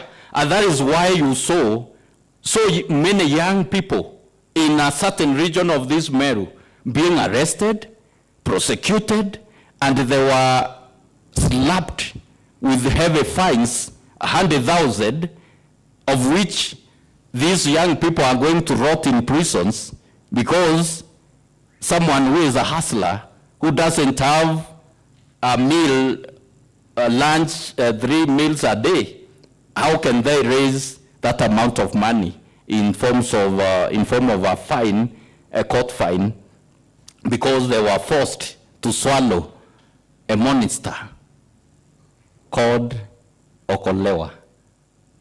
Thank you, Madam. Thank you very much. Now, lastly, what would you like this house to, because sometimes you have suggestions of how you would like to be helped.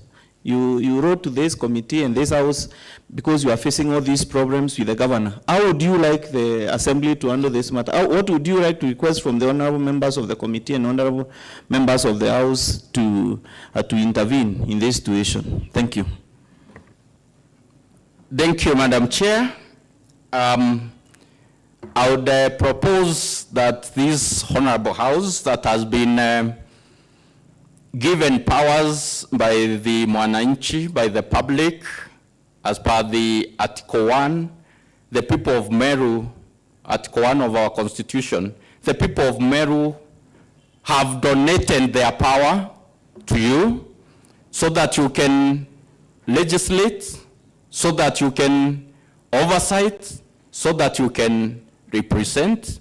Kindly let this be effective, because I can confidently say, Madam Chair, that as Meru County, we are where we are because. Thank you, Madam Chair. Thank you so much. I think, members, we are coming to the end of our meeting, and before we are able to admit the evidences that the DG has, there are a few questions, Your Excellency. I want to really appreciate some of our members who are following us from wherever they are, and really appreciate some of the concerns that they are raising. There is a member who has raised and would wish to know would a certain percentage, like maybe 30 or 20% or 10%, be appropriate to as facilitation for you, to feel that you are facilitated, if that is supposed, maybe if that recommendation can be done. Another member is also asking, and I also want to say, I want to declare that I'm a certified professional mediator, and maybe in the same strength, I also ask, do you feel the relationship with the governor is irreconcilable? Your relationship with the governor of Meru, is it reconcilable? And on the same strength, do you feel your working relationship has reached a point of no return? Thank you, yes. Madam Chair. Thank you, Madam Chair. I appreciate your status as a certified mediator. Maybe you could also intervene in the situation that we are in. I can say it's not true that we can't work together. It's not true that our relationship is irreconcilable. What is the truth of the matter is, the issue that is there at the moment is not about Reverend Isaac Mutuma Ntwedingia, the Deputy Governor of Meru County, and the Governor of Meru County. We allowed the situation, Madam Chair, to go to another level where the entire community, may it be the political leaders of the National Assembly, the senator, the women rep, the clergy, the wazees of Jorincheke, the business community, the professionals in Meru, they feel that this matter is not about the governor and the deputy. It is about the Meru County governance, and this is the discussion that we need to entertain so that together we can come up with the way forward, because Meru is an integral county. It is an integral part of the nation of Kenya that, Madam Chair, we can't sit back and watch Meru County sliding into a very, very bad situation. Even to His Excellency, the President and the Deputy, we know the block called Meru County, how it means economically and also politically to the national government of Kenya. Thank you so much, Your Excellency, and thank you for being able to answer those questions. I say I was in line that we are not supposed to get concerns from people who are outside, but it was also my concern as I said earlier, as a certified mediator, and you have been able to really answer that correctly. So at this particular point, I want us to admit the evidences that are there for the committee, and if there will be any other closing remarks, we shall get a closing remark from the Deputy Speaker and also my Vice Chair here as we close. So at this particular point, I want to advise we get the evidences before the committee and administered to us. Maybe you can guide us, the legal office. Okay, sorry. I see the Deputy Speaker and had perhaps a question that was not addressed, but very shortly, Your Excellency, you'll answer that question because he seems unsatisfied. Then we move to the next issue of admitting the evidences. The Speaker. Thank you, Honorable Chair. His Excellency the Deputy Governor, there are two things that I raised about an event in Kiengo MCK, and the last one that was done at the county headquarters by the chief officers and the and the man demeaning English and light on that. Thank you, Madam Chair. Sorry. Thank you, Madam Chair. About the Kiengo MCK prayer and Thanksgiving service that was graced by our own new presiding Bishop Methodist Church in Kenya and the conference secretary, Dr. Maromba. It left the people of that region amazed by the levels at which the county government of Meru have gone, because as the Deputy Speaker is alleging, all the people are concerned on why my juniors could really insubordinate their boss in such a manner, but it was because of the instructions Mheshimiwa Mutia, who was the chief officer public service then, had received strict instructions that they should not recognize me anywhere in the protocol, and they should not allow me to represent the county government of Meru. So Mutia was, according to the authority that is there, Mutia was the most senior officer in that event, and the clergy, the people around that region got worried. They all called me later, and the MPs who are there also got concerned that what is happening is not okay. And one, Mheshimiwa Kele, was really concerned, and he promised that I will call Mama Governor to hear why things are happening the way they are happening. Why Mutia is saying, I'm here to represent the government and the governor of Meru County. And at that time, Madam Chair, one Mheshimiwa Mure, he was in that function. And because of the fear, because the amount of pressure, I don't know if Mheshimiwa is here, I called him when I reached around the Moringana area and told him, Mheshimiwa, I'm coming to your ward. Do you know what he did? He switched off his phone not to get alerts on my arrivals.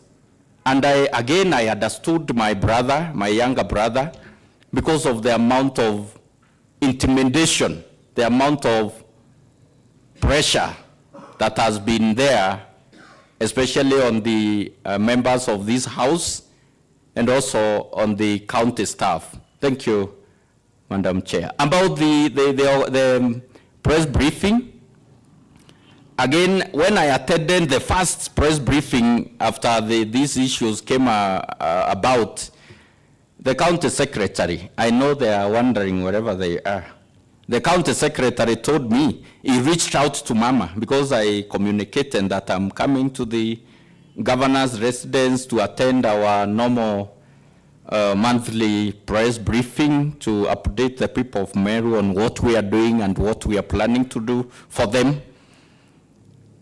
Once the county secretary conveyed that message to Her Excellency, Mama told him to ask me, how have you come? How have you arrived here? Have you walked?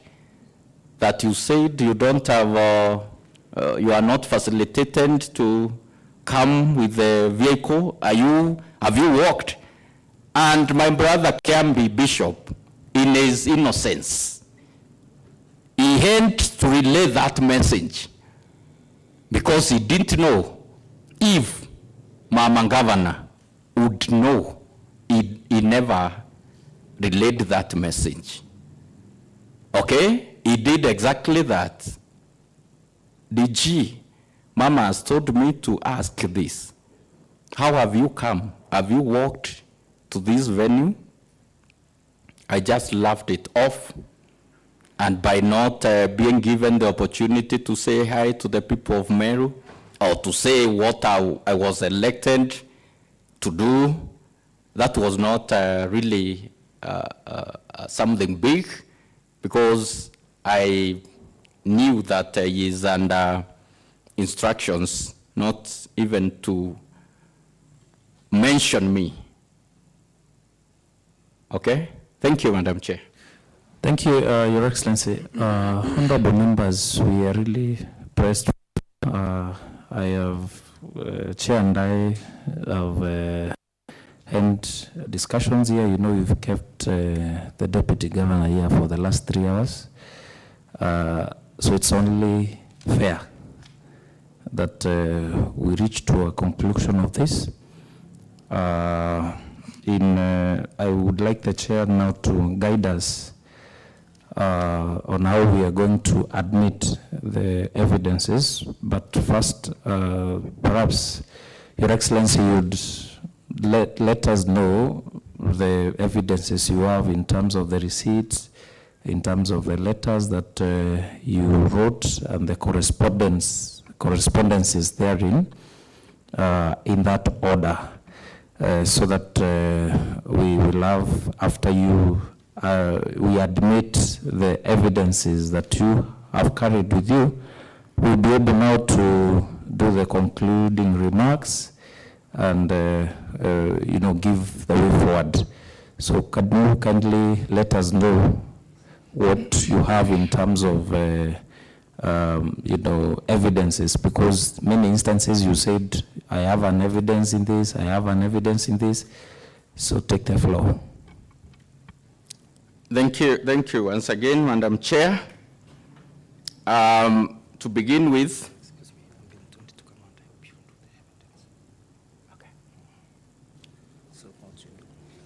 to start with, Madam Chair, I have the correspondences that I've tried to write to different government agencies, looking for reconciliation, looking for the opportunity to be sat down with Her Excellency. One, I've written to this Assembly, I've written to the Council of Governors, I've written to the Public Service Board, I've written to the Deputy Governor's Caucus, I've written to the Senate, and I've written to His Excellency, the Deputy President of the Nation of Kenya.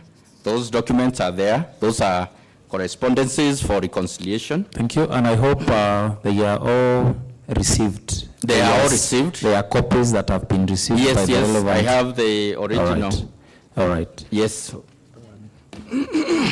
Maybe what you need to do is be pressing them assigned so that they can be ranged to the floor there for us to receive them. Just raise them there.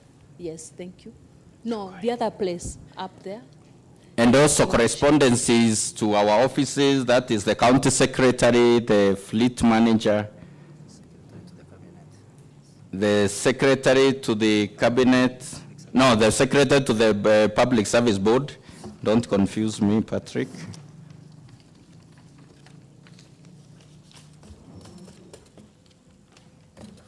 So those are there.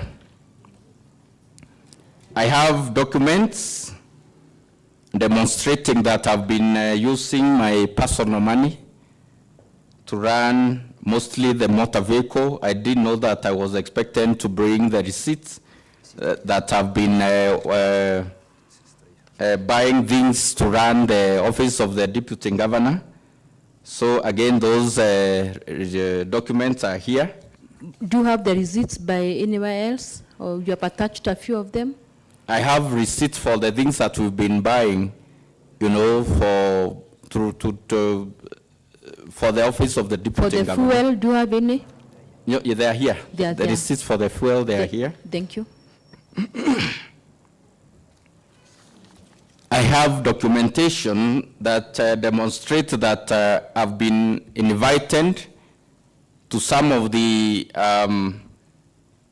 international forums for the deputy governors. I've written to the relevant offices in our government, and they've not been honored. Thank you. I have documents to demonstrate that abuse, insults, vulgar language, intimidation, vilification, castigation has been done by my boss, governor, and my juniors. They've also joined Mama to insult, to demean, to insubordinate me. I have those communications, they are here.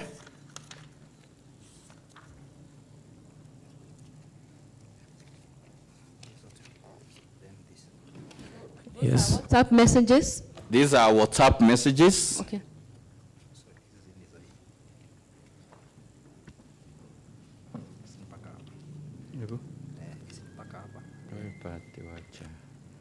Hii sasa unasemaje? Hii ni third government. The next one, please.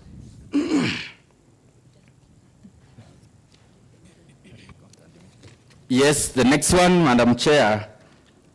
It is the communications that were made, again, to demonstrate that I've been insulted, demeaned by my boss and my juniors in the WhatsApp platform that was meant to promote peace, development, unity, and the transformation agenda of Meru County government. It has been turned to be a vilification, bullying, victimization, and platform for insults to the deputy governor and promoting lack of peace among the county government staff, including administrators and other junior staff who are there.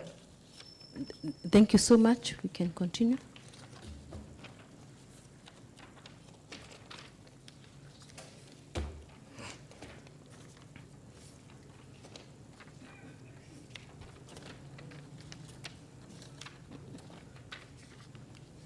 Then I have, Madam Chair, copies of appointment letters for my driver and my PA. I have also the purported resignation letters for the same staff, and they are here, and according to them, they never resigned.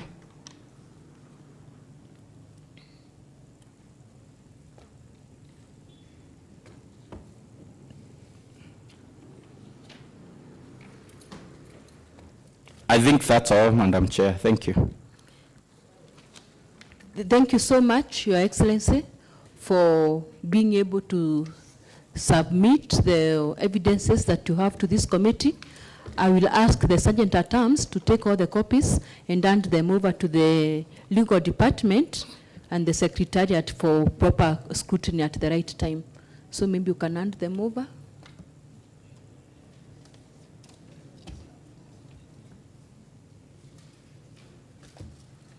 Members, we are coming to the end of our exercise. Atawasaidia.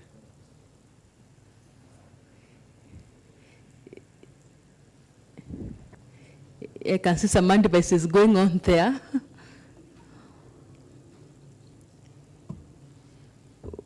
Probably we will need copies of that. We'll be able to look to them as a committee, and we really want to appreciate the office of the Excellency, the Deputy Governor, and the members present. I can see we have our members from the Fourth Estate. We have our friends at the gallery. We really want to appreciate the people of Meru because you have found it deemed to come and listen and participate to this very good event, or very nice activity, and we are hoping to be able to come to a conclusion. One thing that I want to really promise us is that we will try as a committee to have the best outcomes as much as possible. We will do the deliberations, recommendations, policy changes, any legal actions that can be taken, and further investigations will be done on the same. Since we've just begun this activity, I am sure there's going to be at the right, there'll be light at the end of the tunnel. We promise that we are going to be very, very fair and impartial in this process, so that all the signs, maybe the sign of the Deputy Governor, the sign of the Executive, the Governor, nobody should feel that this committee is impartial in any way. We are open to the public. That's why maybe we were live on our medias, and to just do what is best for us as a county and as a country. We owe it to the citizens of our people. So we'll get the best possible. And before I conclude, I'm sure the Vice Chair has some closing remarks before I conclude.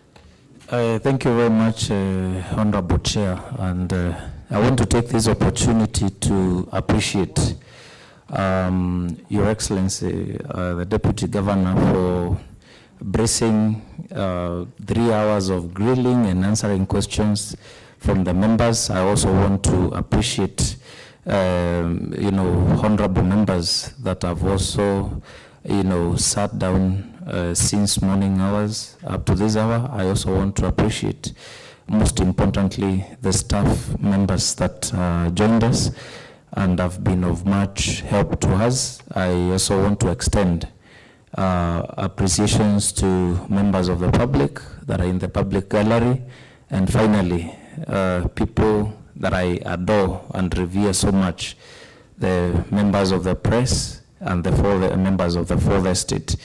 As it is called, Justice, Legal Affairs and Cohesion Committee, expect that this committee will dispense justice without fear of favor. So when we sit as a committee, we will agree on perhaps summoning the people that have adversely been mentioned by the Deputy Governor. That perhaps includes but not limited to the Governor herself, the sister who has also adversely been mentioned, the Chief of Staff, Edwin Kiongozi as well, the County Secretary, all those people. This committee will, invite them, or let's say summon them, so that they can also shine the light, because it is only fair that they come and clean their names. So we will invite them as a committee, we will summon them as a committee, so that we will also hear their side of the story. This will be done soon as possible, once we sit down as a committee to see the next phase of this conversation. Thank you very much, and God bless you. God bless Meru. Thank you so much, Vice Chair. I think I really want to appreciate some of the committee members who are friends of the committee, and to represent us, we have a very senior office, the office of the Speaker. The Deputy Speaker was here and he sat through us, so I want to really appreciate your office, the office of the Speaker, and maybe you can give us a remark as we come to the end of our meeting. Use the microphone up.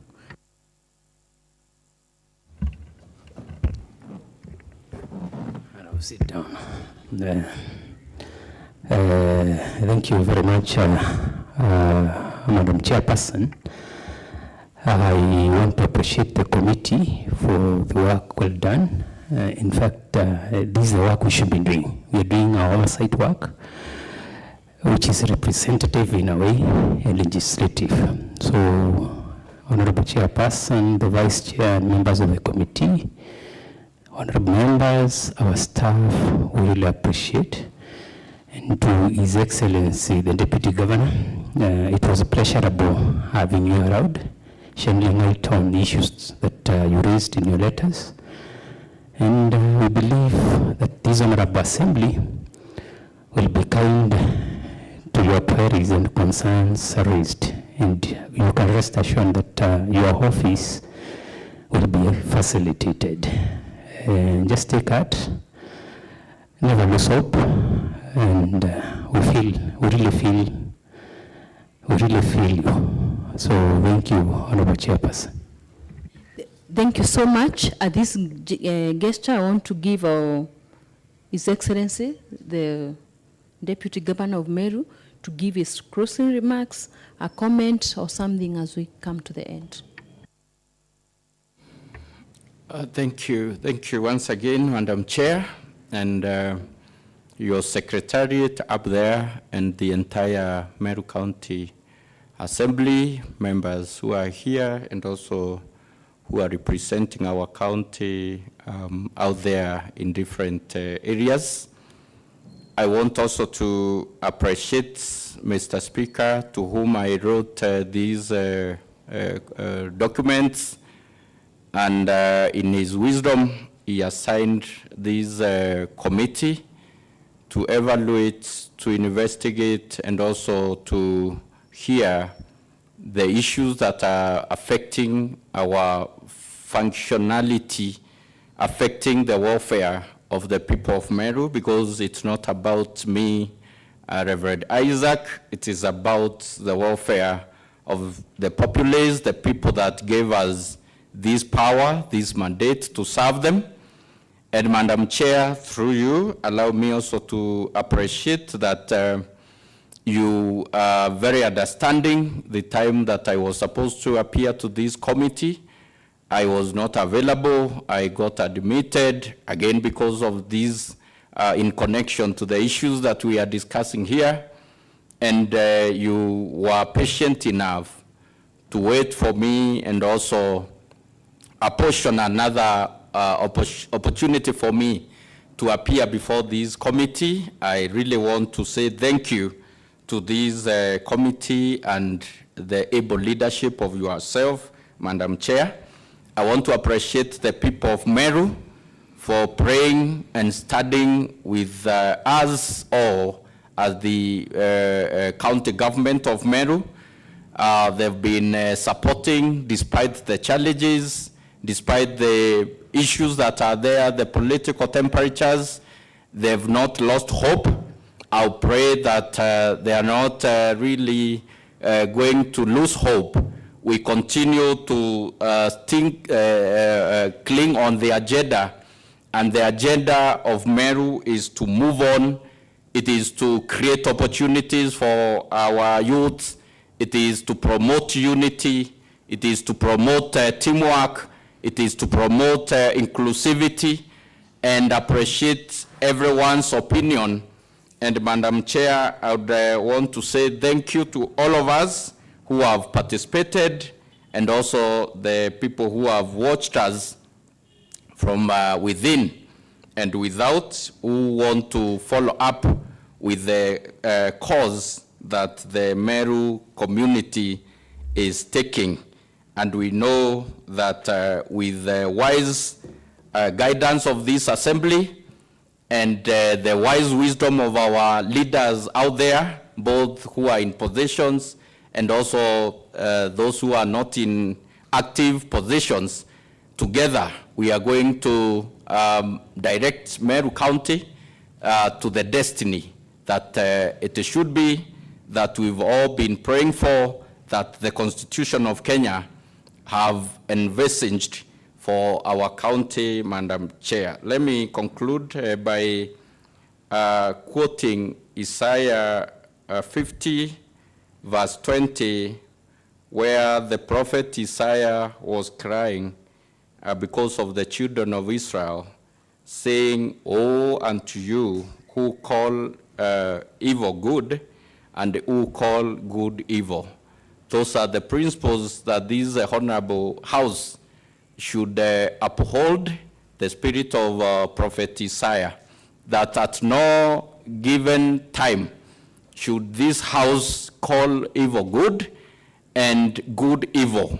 And that is the prayer and the requests and pass to the entire community of Meru and also the entire nation of Kenya.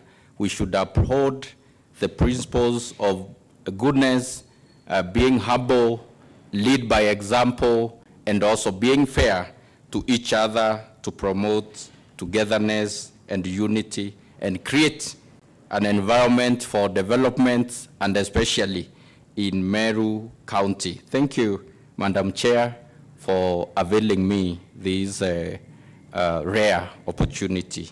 Thank you, Madam Chair. Thank you so much. I think at this time, we'll go to our order number 9, where we want to really adjourn the sittings of today. But before that, we'll ask my vice chair to read us in a word of prayer, and then after the prayer, maybe the sergeant, we can escort the deputy governor out, and the members will be left briefly so that we talk one or two things. And what maybe in conclusion, I would say, may justice be our shield and defender. Thank you so much. You can pray. Thank you, Honorable Chair. Let's pray. Almighty God, who in your wisdom and goodness have appointed the offices of leaders and parliament for the welfare of society and the just government of the people, we beseech you to behold with our abundant favor as your servant, whom you have been pleased to call to the performance of important trusts in this republic. Let your blessings descend upon us here assembled, and grant that we treat and consider all matters that shall come under our deliberations in so just and faithful a manner as to promote your honor and glory, and to advance the peace, prosperity, and welfare of our country, and of those whose interests you have committed to our charge. Amen. Thank you very much.